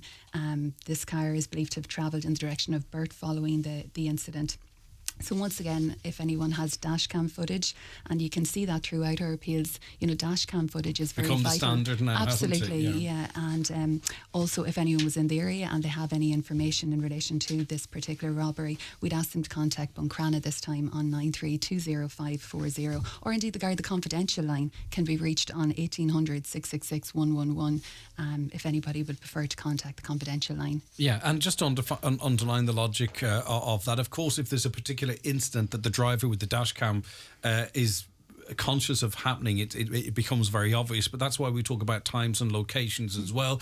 That Volvo that you talked of, someone may have picked that up on dash cam unknowns to themselves. So if they were in that general area, they can have a quick run through it, check to see what it sees, or with any of these appeals, and then the Gardaí lift it off that. People don't have to download it, chop it up and send it to the guards. They just make the Gardaí aware of that, and you have people that can do that for people. We have experts there that can retrieve the dashcam footage. And again, look, if somebody happened to be passing through the area, they may not be aware of what is going on at that particular time, but just to contact us and we'll follow that up. Right, okay. A bit of a strange one, this theft in Lifford. That's right. So Gardaí in Lifford are investigating the theft of a public bench from outside, from the side of a footpath on the Letterkenny Road in Lifford between the evening of Wednesday, the 11th of January, and the morning of Thursday, the 12th of January. The bench is the property of Donegal County Council, and it's described as having a black iron frame with wooden seating. So we're appealing to anyone who may have witnessed the removal or indeed the transportation of the bench, or if anybody knows the current location of the bench, we'd ask them to contact Gardaí in Letterkenny on 9167 100. Are you issuing a bench warrant? Not at the moment, but we'll consider it. I was checking around here this morning, see is there any nice benches, Greg? No, there was I wouldn't say there's a spate, but there's a number of benches stolen towards the sort of middle end of last year as well. Not in that location, but it's a peculiar one, because these are actually quite difficult in some occasions to actually remove. It's very distinctive, and it's important to that local area as well, I'm sure. Right, okay, theft from a car now on the Pierce Road. That's right. So Gardaí in Letterkenny this morning are investigating a theft from a car that happened in a car park on the Pierce Road. That's near the station roundabout, Greg, on Friday the 13th of January between 1:15pm and 2pm. So the car is believed to have been unlocked, unfortunately, at the time, and it was entered. A black purse containing a large sum of cash, a Get Well card and a FedEx box with a teddy inside was stolen from the vehicle. So just appealing to anyone who was in the area of the Pierce Road between those times and may have observed any suspicious activity to contact Gardaí in Letterkenny on 9167 100. And just again to people, we just appeal to all drivers just to ensure that their vehicles are locked, and if they're left unattended, and not to leave any valuables in sight. Maybe just secure them, put them in the boot, out of sight, out of mind, because a lot of these crimes are opportunistic. Someone sees something, or perhaps that they see the car is unlocked, and it just makes it a lot easier for them. And also to the public, should they ever notice any suspicious activity, occurring around parked cars, or they just think that something's not right, they can always contact the Garda station, and we'll follow that up. Yeah, and we're all a little bit forgetful. We're all human. I've done it recently. Car left open, probably something of value on display. And, I've sat opposite you and your colleagues and been warned about this, but it's just to remind oneself, because I imagine if someone opens the door, takes something from you, it's the last time you ever forget to lock the car. Right, okay. Now, Gardaí in Ballyshannon are investigating the theft of fuel. That's correct. So they're investigating the theft of fuel. This incident happened at Market Yard, Ballyshannon, between 5:15pm on Tuesday the 10th of January and 7am on Wednesday the 11th of January. And approximately 200 litres of diesel was stolen from a bus that had been parked at that location between those times. So the fuel cap was left open, but no damage was caused to the bus. So we appeal to anyone who may have any relevant information in relation to this particular theft to contact Gardaí in Ballyshannon, and that's 071 98 585 30. Okay, right. Blue Monday is an interesting phenomenon because it was started back in the early noughties, I think, by a travel company as some sort of a marketing exercise. But it's been adapted for many different reasons. One, a reminder, I suppose, early in the new year to talk about, how people are feeling, to check on other people. So we're going to use the Blue Monday now for an appeal, aren't we, as such? Well, I just thought it'd be, absolutely, Greg, I just thought it'd be something that we should mention this morning. I suppose December and January, we have seen a rise in suicides and indeed attempted suicides. So yesterday was the third Monday in January, and every year that Monday is known as Blue Monday, as he said. So we're aware that January is a particularly difficult time for many people within our communities for various reasons. So we just wish this morning to reach out to the public and to assure them that we are here to help too, and to support them in any way that we can. If people want to contact us, if they just feel that they need a little bit of support, we're not just there to solve crimes or investigate incidents, we are there to help as well. There's lots of support services that are available for people. And if they need to contact us, they can contact us 24/7. The likes of Letterkenny, Milford, Buncrana, Ballyshannon are all 24-hour Garda stations. And perhaps they just need advice. They maybe just need support. They may need to be pointed in the right direction. And absolutely, our door is open. The phone lines are there. We're here to help. Or perhaps that they're where somebody else may need some support, maybe because of depression, or maybe their life is just getting a little bit too much for them at the moment. Reach out, look for that help. It is there. We are only only a phone call away, and that's the main message this morning. And I just thought it was important that we'd mention that today. It's not something, I suppose, that we see in our, with all the appeals that we're doing. 100%. It's not something that comes up that much, but I think it's very relevant, it's very important.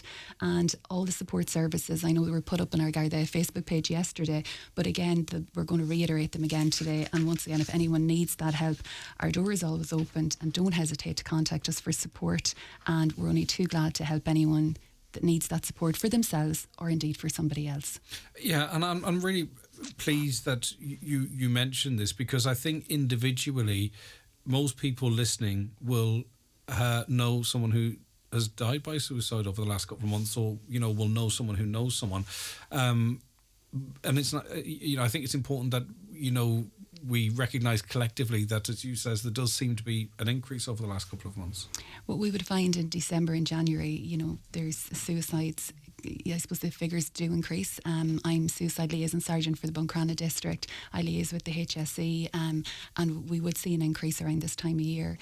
Also the unreported ones, the attempts, but I suppose it's just if anyone's out there this morning and they're listening and maybe they feel a little bit depressed. Like, we've all experienced times in our life where you put on a brave front and you go out and you try and do your best. You could be dying inside, but nobody knows it, only you. So we're just saying this morning that it is important. We're not just here as guards to investigate crimes. We are here to support people and to help people.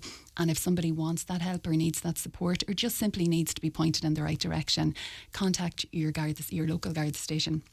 Or any of the 24-hour ones, as I said, I'll say them again: Ballyshannon, Buncrana, Letterkenny, Milford. We are here to help. Yeah, and also, as you mentioned, there are a number of organisations, the likes of Pieta House, 24/7 free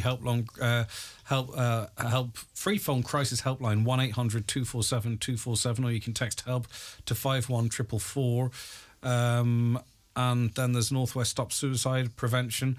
They offer free counselling services, 086 777 2009. What we might do is actually replicate all of this on our social medias as well at the same time as you are, and hopefully it just might reach that person that needs it at this time. That would be great, Greg. Thank you.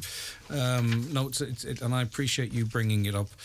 Right, okay. Now, there is a number of community engagement meetings arranged for Letterkenny, is that correct? That's right. So there's a number of community engagement meetings arranged they'll be happening all over the Donegal division over the next couple of weeks, but there's ones arranged in the next week for the Letterkenny district, and everybody is welcome. And I suppose, look, these meetings are an opportunity. They're an open forum. They're an opportunity for people, I suppose, to come, and if they've any queries or issues, or indeed it's good for us to receive the feedback as well from people that are out there that knows what's happening in the communities, and it's a good opportunity, as I said, for us to get together and meet with people. So Sergeant Paul Wallace, Divisional Crime Prevention Officer, will be in attendance, and he'll be offering crime prevention advice, and local community police and Gardaí will also be in attendance. So there's just a couple of meetings to mention, Greg. Monday the 23rd of January, the first meeting will happen in Clonley Resource Centre in Lifford at 7:30pm, and then on Wednesday the 25th of January, another meeting will happen at 10am in the Finn Valley Centre in Stranolar, and then on Monday the 30th of January another meeting will be held in Station House Hotel in Letterkenny. So look, we're hoping for a good turnout, and we look forward to meeting everybody there with their questions and queries, and hopefully, as I said, people will turn out and we'll get to meet and greet. I don't let Garda Wallace being there put you off. Go along. You will get a word in. I can only say that because he gives me a touch every time he's on. All right, so okay, and again, those dates will be listed on the Garda Síochána Facebook page, which is a great resource. And this item will also be published again on that page a little later on today. But for now, Garda Sergeant Charlene Anderson of the Buncrana Garda Station, thank you very, very much for your time. It's greatly appreciated. Thanks, Greg. Thank you. The 9 till noon show is brought to you by Letterkenny Credit Union. Digital loans now available. Apply online or via our app today and get your loan transferred directly to your current account. Sheridan Security, now introducing zero-wire smart alarm systems. Zero wire, zero mess, and a real peace of mind. With a simple press of a button, your alarm can be set or unset, or download the free app and control it from your phone. Call us today on 074 912 6025 and get your alarm from €299. Stay local, stay safe, and protect what you value most with Sheridan Security Systems. Green Shoes' big winter sale is now on with massive reductions. Up to 50% off across your favourite brands, including Echo, Tommy Bow, Kate Appleby, Una Healy and many more. Green Shoes at Market Square, Letterkenny Shopping Centre and in Fulcara. Or shop online at greenshoes.com. Care is not a women's issue. Care is an everybody issue. We're all going to face care responsibilities from cradle to grave. We need to accept that and we need to support that by having systems and structures in place for people rather than relying on the fact that women are going to do it just because. Learn more about care and gender inequality in Ireland at ihrec.ie. From the Irish Human Rights and Equality Commission. We're all human, we're all equal. We at Highland Radio love Irish music, and as part of Irish Music Month on independent radio across Ireland, in partnership with Hot Press magazine, Highland Radio want you to take part in our new Local Hero Talent Search. If you're in a band or a solo artist, your work could be featured live on Highland Radio in March. Be in with a chance to win an overall 10k prize fund, get your record released and have your music played on 25 independent radio stations across the country. For more information on how to enter, check out our website and social media pages now. Proudly supported by IBI, Hot Press and the BAI Sound and Vision Fund. All right, that's a great little competition there, by the way. If you have anyone around you who's into music or creating music, please let them know about that. The details are on our website. Brian Cannon is Director of Roads and Transportation with Donegal County Council, and he joins us now. Good morning, Brian. Thank you for taking the call. Morning, Greg. Good to have you with us again. Right. Okay, big challenges for motorists, of course, and anyone having to get about across the county this morning, but obviously from your perspective in terms of trying to enable people's movement as best as possible. Yeah, definitely a challenging morning out there, Greg. Our crews were out from 4 o'clock yesterday evening until 11 o'clock, and I've been out from 5 o'clock this morning across all 21 routes, covering just over 1,100 kilometres of road in the county. Our gritters will remain out all day. Today, in particular, as required until the roads are passable in all areas. Conditions remain challenging, definitely, in some of our gridded routes, but in particular, conditions will be challenging for those on non-gridded routes. Our sensors indicate that road surface temperatures remain below freezing at all locations around the county, and we're down to -5 overnight, and are currently as low as -3 on the N15 between Ballybofey and Donegal town. Yeah, so it's not often we get this type of snow. You know, we get sleet or hail that accumulates.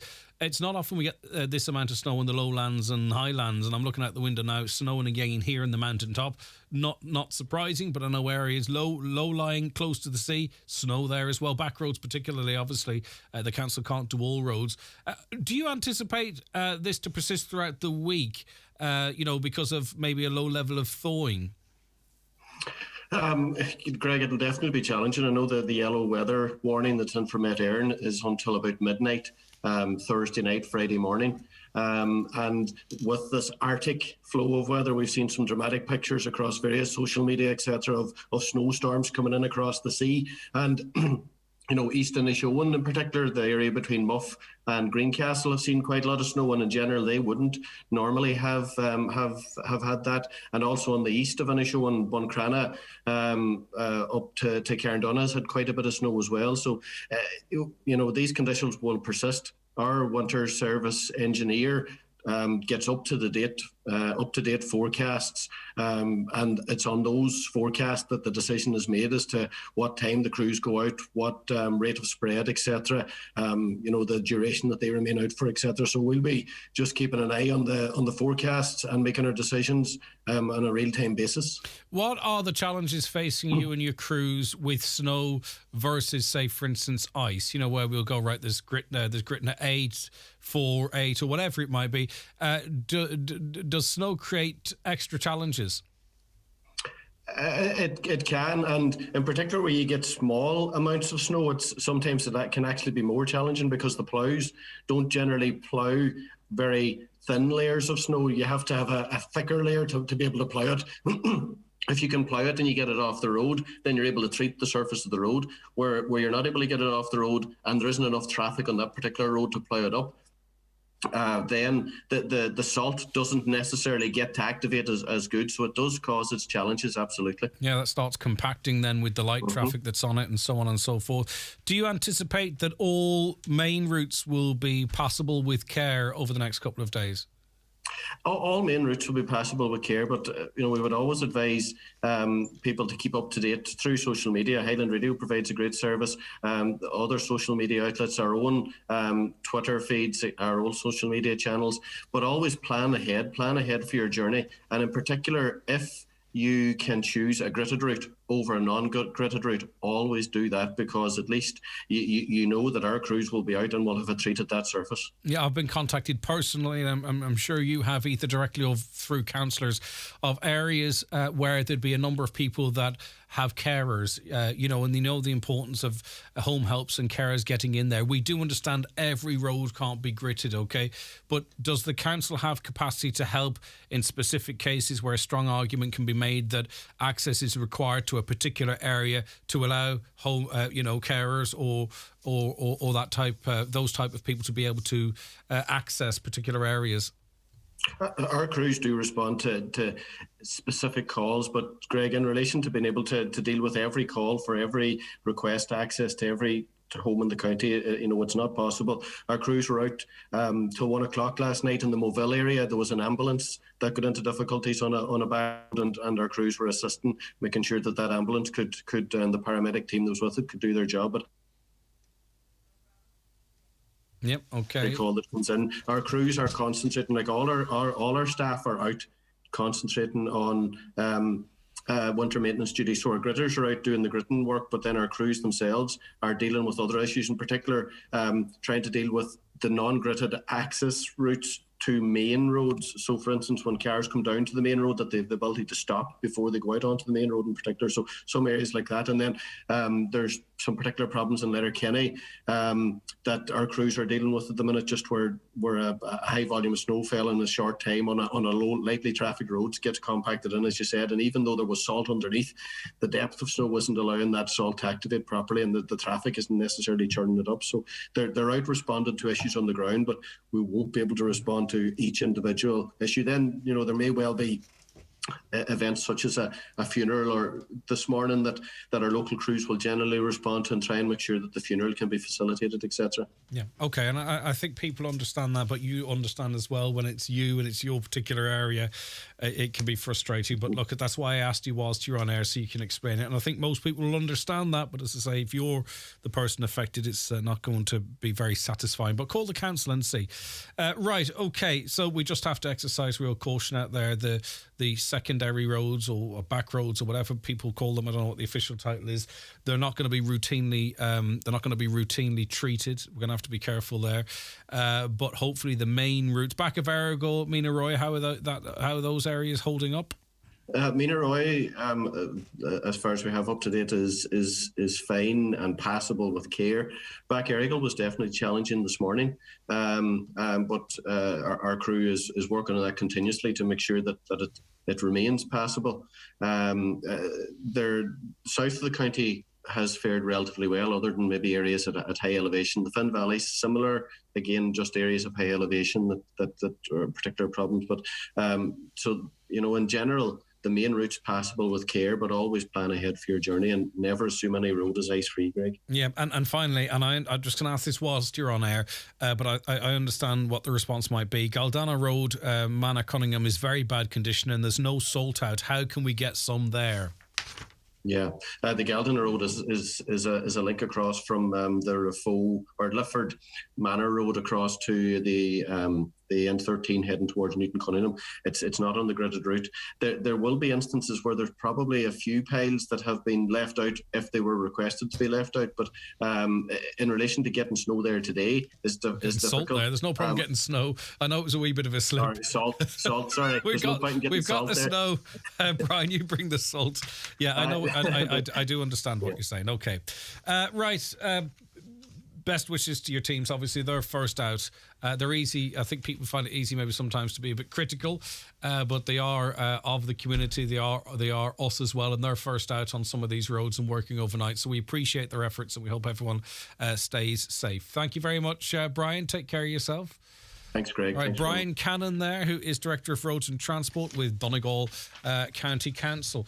A caller says it's a pity grit was not left every year in a man in town that delivers grit. Okay, so I'm not sure that's where that relates to. Hi, Greg, could you ask Brian, was his drivers putting on sand last night instead of salt? Never saw the roads as bad around Carrigans and Newton, thanks.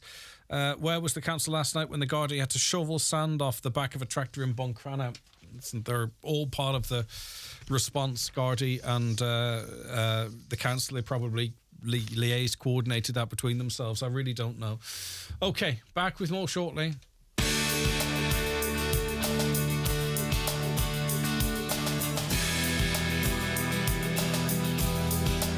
Now, my apologies. I actually hit a wrong button there. That is completely my fault. We have to take this ad now.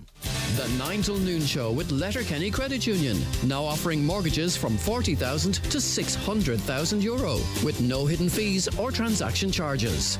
Letterkenny Credit Union, 9102127. Greener choices are the key to a sustainable future. That's why Energia will give you cash back for any excess energy you produce from solar panels at home with our great value microgeneration tariff. Because the choices we all make today will change how we live tomorrow. Hello, Hill 16 Insurance. How can I help you? Up the dubs. Hi. I am looking for a home insurance quote. Righto, and what part of Dublin do you live in? I don't actually live in Dublin. Right. Do you at least support the dubs? What? I'm just looking for home insurance. Well, you're going to have to keep looking, pal, because Hill 16 is Dublin only. Get the feeling that your insurer doesn't want you? At Local Insurance, we understand your needs. Call today for a bespoke quote or find us online at localinsurance.ie. Local Insurance, we'll get you sorted. The Local Insurance Network, DAC Trading's Local Insurance, is regulated by the Central Bank of Ireland. Local Insurance is a tied insurance intermediary of Acorn Brokerage Limited. Acorn Brokerage Limited, trading as Acorn Insurance, is regulated by the Central Bank of Ireland. SuperValue makes saving money as easy as 1, 2, 3. 1. We match Aldi on the products you love. 2. Get great better than half price offers like SuperValue Fresh Irish Round Roast, better than half price. Comfort Fabric Conditioner 55 wash, £4.05. And 3. Money off vouchers every week on the app. SuperValue makes saving money as easy as 1, 2, 3. Own your car from the start. At B&S Credit Union, you can do just that with a flexible and affordable car loan. Our friendly and experienced team will make the loan process easy and will be delighted to help you. Visit bnscu.ie or free phone 1800 290 390. Loans are subject to approval, terms and conditions apply. B&S Credit Union Limited is regulated by the Central Bank of Ireland. Mr. Blue Sky, please tell us why. The Lotto jackpot is an estimated €3 million.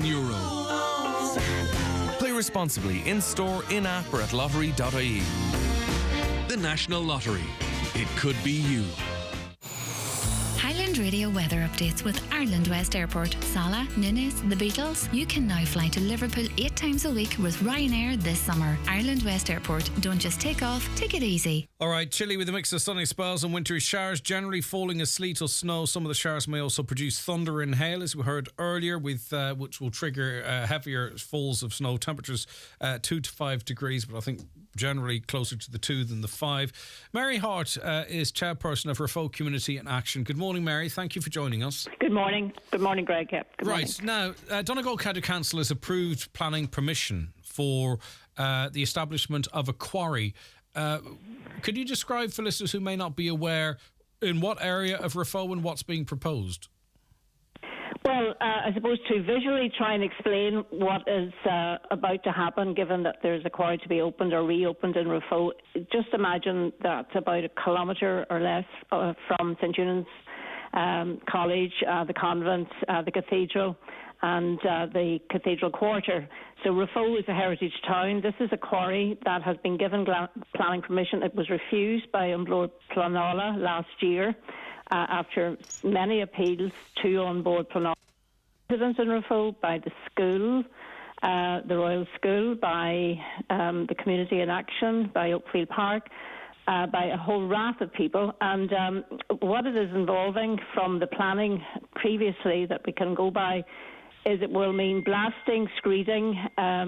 It will mean carrying all of the stones from the quarry through a heritage town. Now, my concern, and the concern of all the residents, aside from the noise pollution and the dust pollution, Donegal County Council, on one hand, is helping us enormously as a designated heritage town. In the last 3 years, we've invested $250,000 from the Department of Heritage into enhancing the town as a heritage town, painted all the buildings in the diamond, all of the Georgian doors. We're doing the shop fronts. The council have enhanced the lovely seating area and green patch, green lawn, I suppose, in the centre of the town. And also we're about to add plants there to enhance the town as a heritage town. We have a 12th century cathedral. We have a 17th century castle.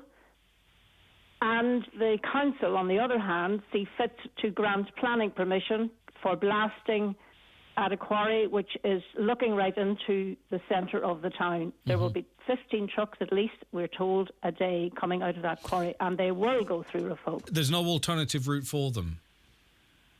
No, there is. I mean, if you want to go south, you have to go through Rafo. There isn't any other road. It's not going through Rafo. It is actually... I lived in Rafo as a child in the 60s when they were blasting in that quarry, and the noise was... We ran inside every Friday when the quarry was being blasted. The HSE have put an objection into this planning application on the grounds of pollution of the air. The school is right in front of it, the Royal School. And what is more concerning for me and for everybody else is that Donegal County Council put the applicant, Boners Quarry, on notice in July that there was a real and substantial risk that they would not adhere to the planning as granted and that they were going to invoke Section 35. To put it very simply, what Section 35 means that the planning authority is not satisfied that the person they're going to grant the planning to will adhere to the planning permission granted. That in the council's own words, and it's on public record, non-compliance with previous and substantial unauthorised development, which the authority intends then to invoke Section 35. Now, Donegal County Council asked Boners in July. They gave them 6 weeks to come up with a reason why they should not invoke Section 35. I do not know what was submitted to prove that that has changed in the meantime. And a new planning application has gone in, and it has been granted. So we will appeal it to Board Clonala, as will all the residents. In terms of... As will on Tashka. Understood. As you've outlined it there, that piece of documentation would be important, I think, to be on the public record prior to a decision being made. I mean, I know they upload all of the documents onto the website. Was the reassurance, let it put it like that the quarry provided to the council? Are we privy to that? Is that private information? Yes, everything's on. Yes, but I am not privy to what reasons were given to Donegal County Council to stop them using Section 35. Yeah, but I think that's important. Has used Section 35, and I do know. Yeah, I think that's important, though, that the public have made it. It's an extensive piece of legislation. It means I can't grant you planning permission on the grounds that your previous record shows that we cannot be satisfied that you will comply with the regulations. Yes, but what I'm trying to get at here is that's important that piece of information is made public, because it might form form part of a lodgement to An Bord Pleanála. So I think it's very important that documentation is made available to the public. Is it obvious to you what has changed between An Bord Pleanála refusing permission for this previously and the council awarding permission for it subsequently? Is it clear what has changed the council's mind? No. Nothing has changed in Rafo. Nothing has changed in terms of the appeal that we made. So I can't say what has changed. There are conditions attached, but I mean, at the end of the day, this is a scandal that there should be a quarry on the edge of a town where there are people living within a stone's throw of it. where one of the biggest tourist attractions in Donegal is right in front of it, where the narrow routeway into the town that we have been trying to attract people into will be chock-a-block with lorries full of stones going to build a road. Take an aerial view of Donegal. Look into the middle of Donegal. It's full of mountains. It's full of stones, and there's no houses. Why does Donegal County Council have to squish itself in to somewhere where they're not wanted? All right. And Donegal County Council did not consult with any of us about this, nor did the planners. We have no idea who the planner is who granted this. Mm-hmm. So faceless bureaucrats is what I learned in the past make decisions. And the only recourse we have now is to go to An Bord Pleanála with this. But there will be a strong campaign against it, because the people in Raphoe are very much opposed to this. Yeah, it sounds like it. And there's just less than 4 weeks now for people to make those submissions. So the window is... They can't make any submissions because they had to put in an objection. So the planning has been granted. Only the only people that can put in, they can... On Bord Pleanála, yeah. Okay. And only those who have made objections in the past can do that. Yeah, okay. Well, we'll watch with great interest. I don't think anyone would appreciate this so close to where they were living either. I mean, the heavy goods vehicles, the blasting, a lot of old important buildings in that area.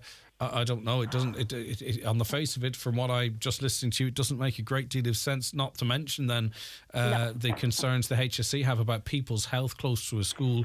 Yeah. Right. Okay, Mary. Points well made. Thank you for that. Take care. Goodbye. Appreciate your time, Mayor Hart, there, Chair of Raphoe Community Action. We do have a view. 08660 25,000. Hi, does anyone know if there's a text going around claiming to be from AIB saying suspicion activity on your card and it's been put on hold and to continue to release it? Listen, no bank will ever text you that with a link. Okay, it's a scam. I got stuck on the brain, Cockhill and Buncrana yesterday. I want to say a massive thank you to the men who helped me at 5 p.m. Well done. Yous are kind souls. If Pascal Donoghue did wrong, he needs to be treated the same as others who did wrong. To treat him differently is not right in my eyes. There's a hierarchy of wrong, though, is there? Special request here for Brian McCracken. He's manager at the Letterkenny Shopping Centre. His age is here. I don't want to read your age out, Brian. If you could text us in and tell us if it's okay, but it's a round figure. Let me put it like that. A very happy birthday to you, Brian. That comes in from Robert. Interesting news breaking from the world of sport and crime, so to speak. Gardaí investigating alleged match fixing in the League of Ireland carried out a search operation as part of Operation Brookweed earlier today. The planned operation took place in the south of the country and one man was arrested by specialist detectives attached to the anti-bribery and corruption unit, with additional support provided by local units attached to the southern region. The man, aged in his 20s, has been arrested for the offence of conspiracy to defraud and is currently detained at a Garda station in the southern region. Today's arrests brings the total number of people arrested as part of Operation Brookweed to 15, and it's been set up as part of an investigation at the Anti-Bribery and Corruption Unit in 2019 following reports of suspected match fixing received from the Football Association of Ireland and the Union of European Football Associations, that's UEFA. Ongoing assistance continues to be provided by Interpol officers, so it's no small deal, and that's just an update as it relates to that operation. Right, as I say, we have loads of comments carried on from yesterday on really quite important issues, so I'll get to them in the next hour. Just one comment here. I'm so annoyed the way certain family and friends and neighbours treat people with Alzheimer's. I've noticed it more now that it's touched our door. They treat them as if they don't exist. It's not hard to say hello and how are you? Do they not know how common Alzheimer's vascular dementia has come? It's so heartbreaking when the people you love is slowly getting worse. This can come to anyone's home. I'm not sure what quite triggered that comment, but it's obviously something that's bothering that person, and I'm delighted that they feel they can share it with us and we can give them a voice as well.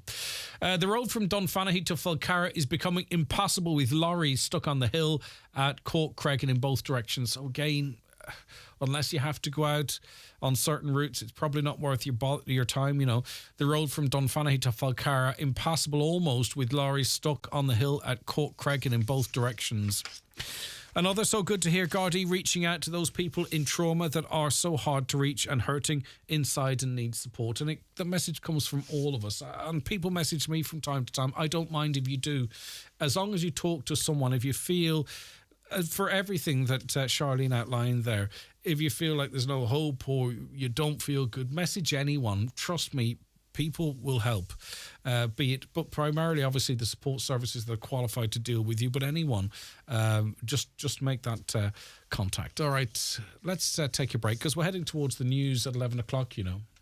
The 9 till noon show with Letterkenny Credit Union, now offering mortgages from 40,000 to 600,000 euro with no hidden fees or transaction charges. Letterkenny Credit Union, 9102127. For day-to-day healthcare needs, generations have trusted the experienced staff at McGee's Chemist Letterkenny. From coughs and colds to aches and pains, from vitamin supplements to first aid essentials. McGee's have what you need when you need it, with a full prescription service available daily. McGee's Chemist, Main Street, Letterkenny. For healthcare help and advice you can always trust. Someone rang me a few weeks ago after winning a contract and I forgot to switch the phone off. I went, woo! And he was still on the phone. He said to me afterwards, it's just great to hear someone so happy to win a contract.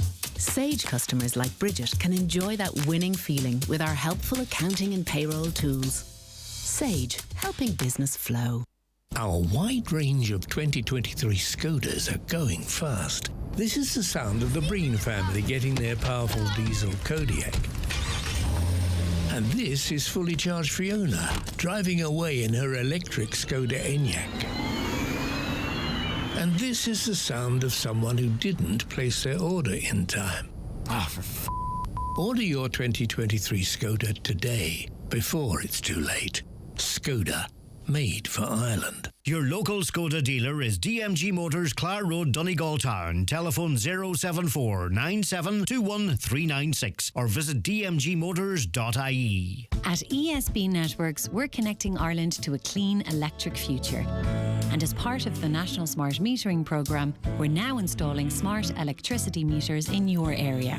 Your new smart meter will reduce the need for estimated bills, help you to manage your electricity usage more efficiently, and enable you to access smart electricity products and services.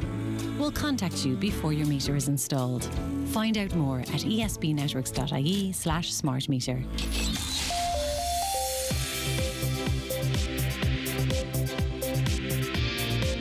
Watch the show live now on YouTube, Facebook, and at highlandradio.com. Good morning. It's 11 o'clock. It's time for a news update. And we say good morning now to Donald Kavanagh. Thank you, Greg. Good morning. Met Éireann has issued a yellow alert warning of ice and snow showers leading to more accumulations in the northwest all day today and into tomorrow morning.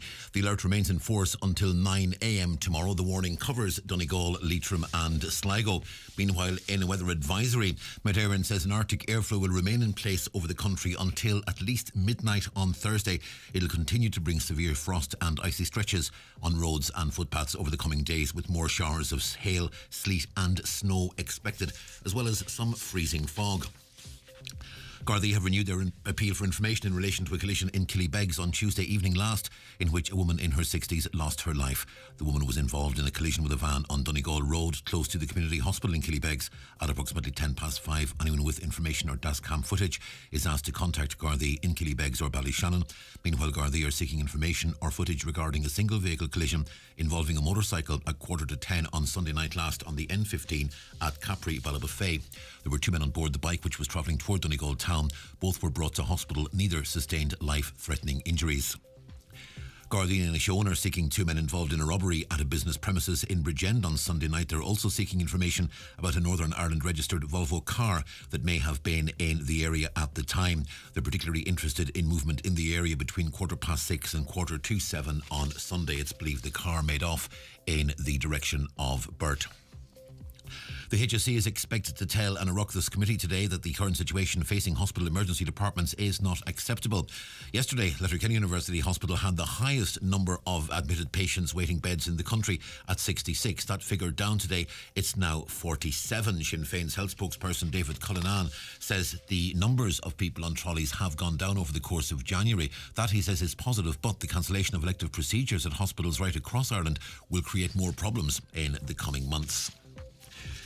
The estate manager at Oakfield Park says they're moving to source a sustainable fuel for the train that operates through the course of the estate. At present, the train runs on coal. David Fisher says they could seek an exemption to allow them continue doing so, but on the show today he told Greg that would go against Oakfield Park's commitment to the environment. And Threshold answered over 11,000 calls from private renters facing tenancy issues in the last 3 months of 2022. They say more than half of tenancy termination notices were found to be invalid in the final quarter of last year. They're encouraging renters to get in touch if any issues arise, saying nobody should be afraid to legitimately challenge their landlord. They're the headlines. Back with news headlines again at 12 noon. OK, Donald, thank you very much indeed.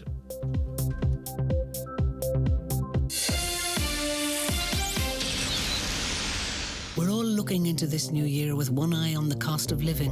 Where can we save a bit on the costs without cutting back on the living part? Well, here's something major. Buy your car insurance online with Liberty right now and we'll give you up to 3 months free. That's the cover you want and the savings you need. That's Liberty Insurance. Future-proof. Acceptance criteria, terms and conditions apply. Liberty Seguros Company de Seguros Area Seguros SA. Trading as Liberty Insurance is authorised by the General Directorate of Insurance and Pensions Funds in Spain and is regulated by the Central Bank of Ireland for conduct of business rules. Up to 3 months free is equivalent to a 25% online discount. Applies to new private car policies only. Subject to a minimum premium and applied before optional covers. The county's #1 talk show, the 9 till noon show on Highland Radio. Now, you're very welcome back to the last hour of the programme for today. As we mentioned towards the start of the programme, new research from the ESRI has found that extending free GP care to the whole population in 2026 would cost the state between 381 million and 881 million. The study was funded by the Department of Health and estimates the cost of extending free GP care over time between 23 and 26, examining scenarios where the extension is based on age and on income. Now, Dr. Dennis McCauley is GP and chair of the GP subcommittee with the IMO, and he joins us this morning, and it's very kind of you to do so, Dennis. A very good morning to you. Good morning, Greg, and Happy New Year to you. And same to you, Dennis. Right, I mean, I was pontificating at the start of the programme.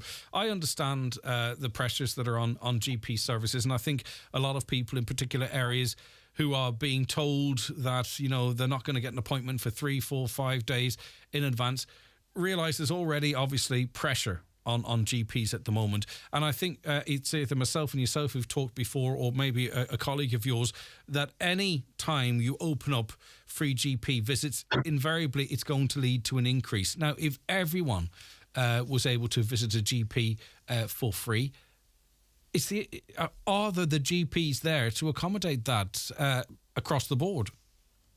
And they're not. And I think it doesn't matter what system you're going to bring in, with Sláinte Care or another system, if the capacity isn't there, it isn't going to work. I think, even to be fair to the ERSI, Dr. Connolly did stress this, that there is going to be an increase in workload in general practice because we're all getting older and sicker anyway. So the imposition of free GP care in any basis, you know, how it is ruled out, will have an effect on the workload, and it will make waiting lists much longer and more and definitely ingrained in the system.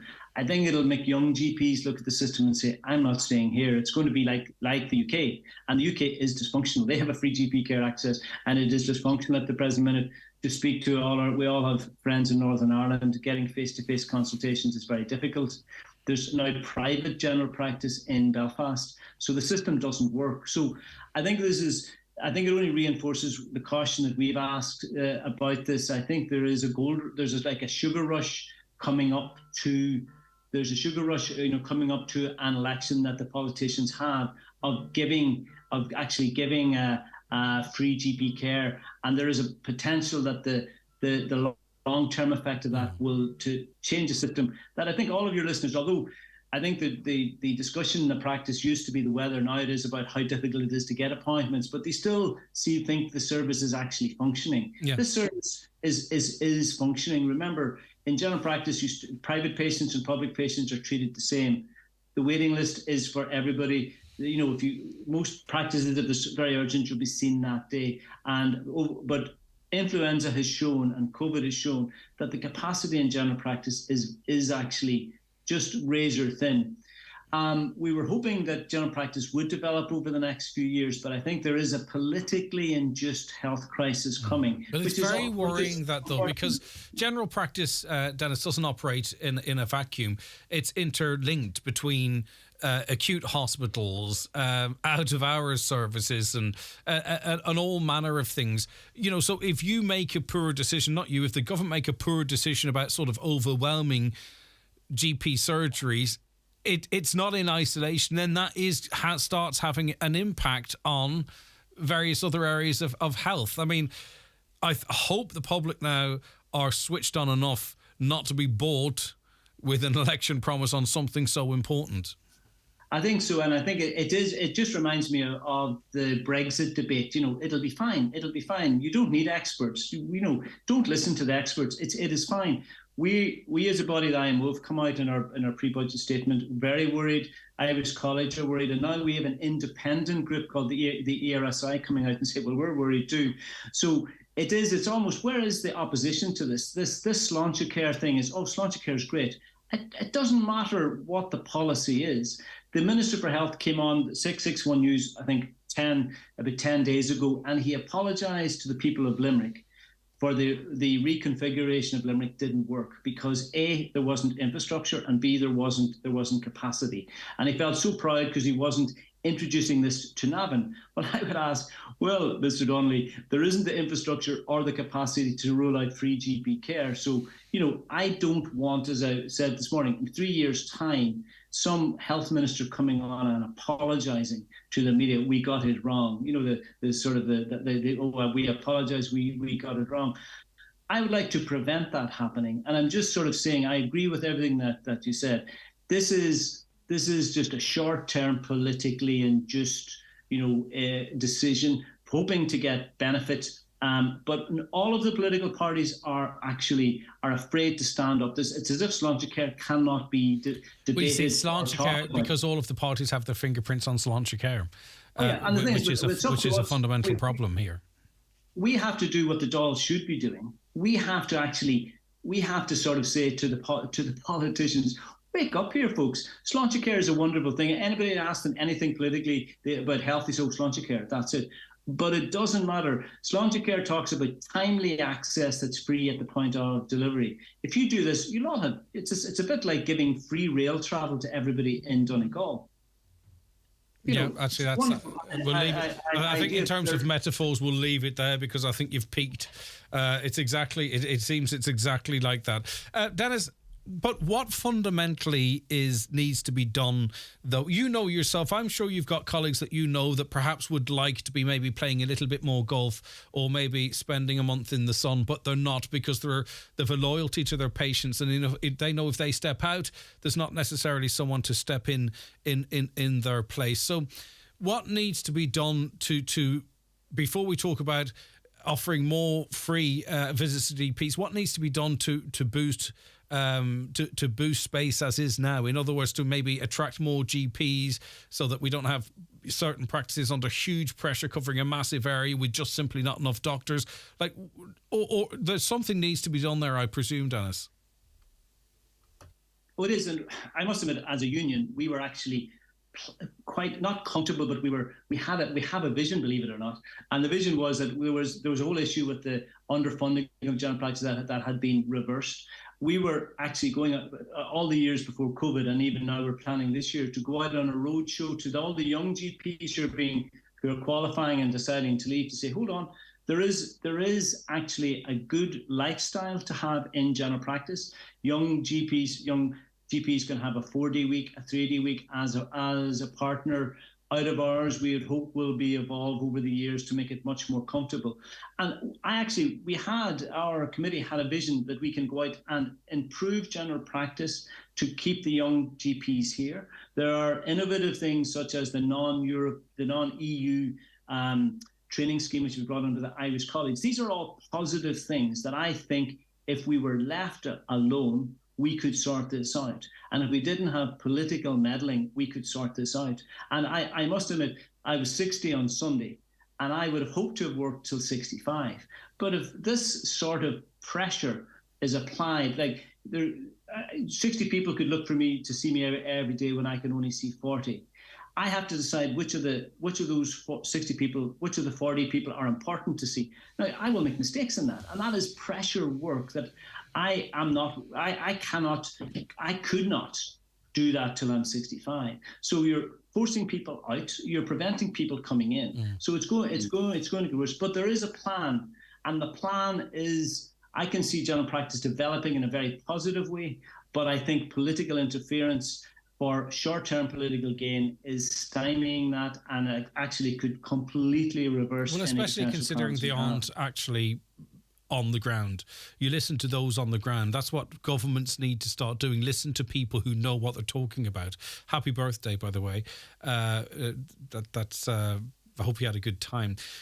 There's 4,000 GPs in Ireland. It's estimated we need 6,000, right? 50% down. Do you agree with that estimation? And the plan that you talk of, do you believe meets those targets, or meets not that it's a target, but would find a way to get up to that 6,000? That's required if we stand still. By the way, it's not 6,000 to offer free GP care for everyone. That's 6,000 to have the capacity that's needed right now. Let's not forget, in certain areas, the population has increased dramatically in recent months. I think if you look at Letterkenny alone, just the population, expansion there, access to general practice is actually very difficult. Can it be done? Probably, if we are left alone to just, and if we up until this, we had very good engagement with the HSE and the actual department through our negotiations of the IMO GTP deal during COVID. It was going very positively. Everybody realised the positive impact that decisions could make, but there seems to be a wall of sort of speak to the hand, the sort of omerta, so that you can't question Sláintecare. And I think we should question Sláintecare. We have to question it, because nobody in the Dáil is actually doing it. It's like a zombie Dáil at the present minute. Sláintecare good. Anybody who questions it, bad. Right, very finally, we're at the point now where you're choosing your words very carefully, but you're making very strong points at the same time. If the government begins to start to ramp towards this, heading towards the election, are we going to sort of see a different tone from GP representatives like yourselves, where GPs will actually begin to say, rather than politely saying what you're saying, actually start maybe resisting this in a more stern way? I didn't think I was being polite, but if you want me to get less polite, I can do that as well. I swear think so. words. I'd like swear words. Yeah, I think that we have to be very careful. Like, let's just talk about it in an esoteric way. General practice is about prevention, and I do not want the service to be wrecked and retrospectively regretted. I have grave considerations. There's always a crisis, but this is such an important issue that I want everybody to sort of say, do we have the capacity for the service at the present minute? The evidence of the experts, independent experts, is that we don't. So just simply ask your TD, where is the capacity and the infrastructure to bring this in? Where is it? And they have to come up. They have to answer that. Really important. Not just on this issue, but on other issues. And that's not only a call out to the members of the public. That's a call out to the media. Politicians need to be not given the space just to say stuff. They have to be asked to explain how will it work. If you're out there promoting something, you need to have your homework done, and I think that's really important, and I'd love to see more of that on a national scale. Very finally, Dr. McCauley, not trying to ambush you, do you have a view at this time on the ongoing review of the Now Doc services? I know your focus is on an awful lot of different things, so if you don't, I respect that, and we can come back to you again in the future. But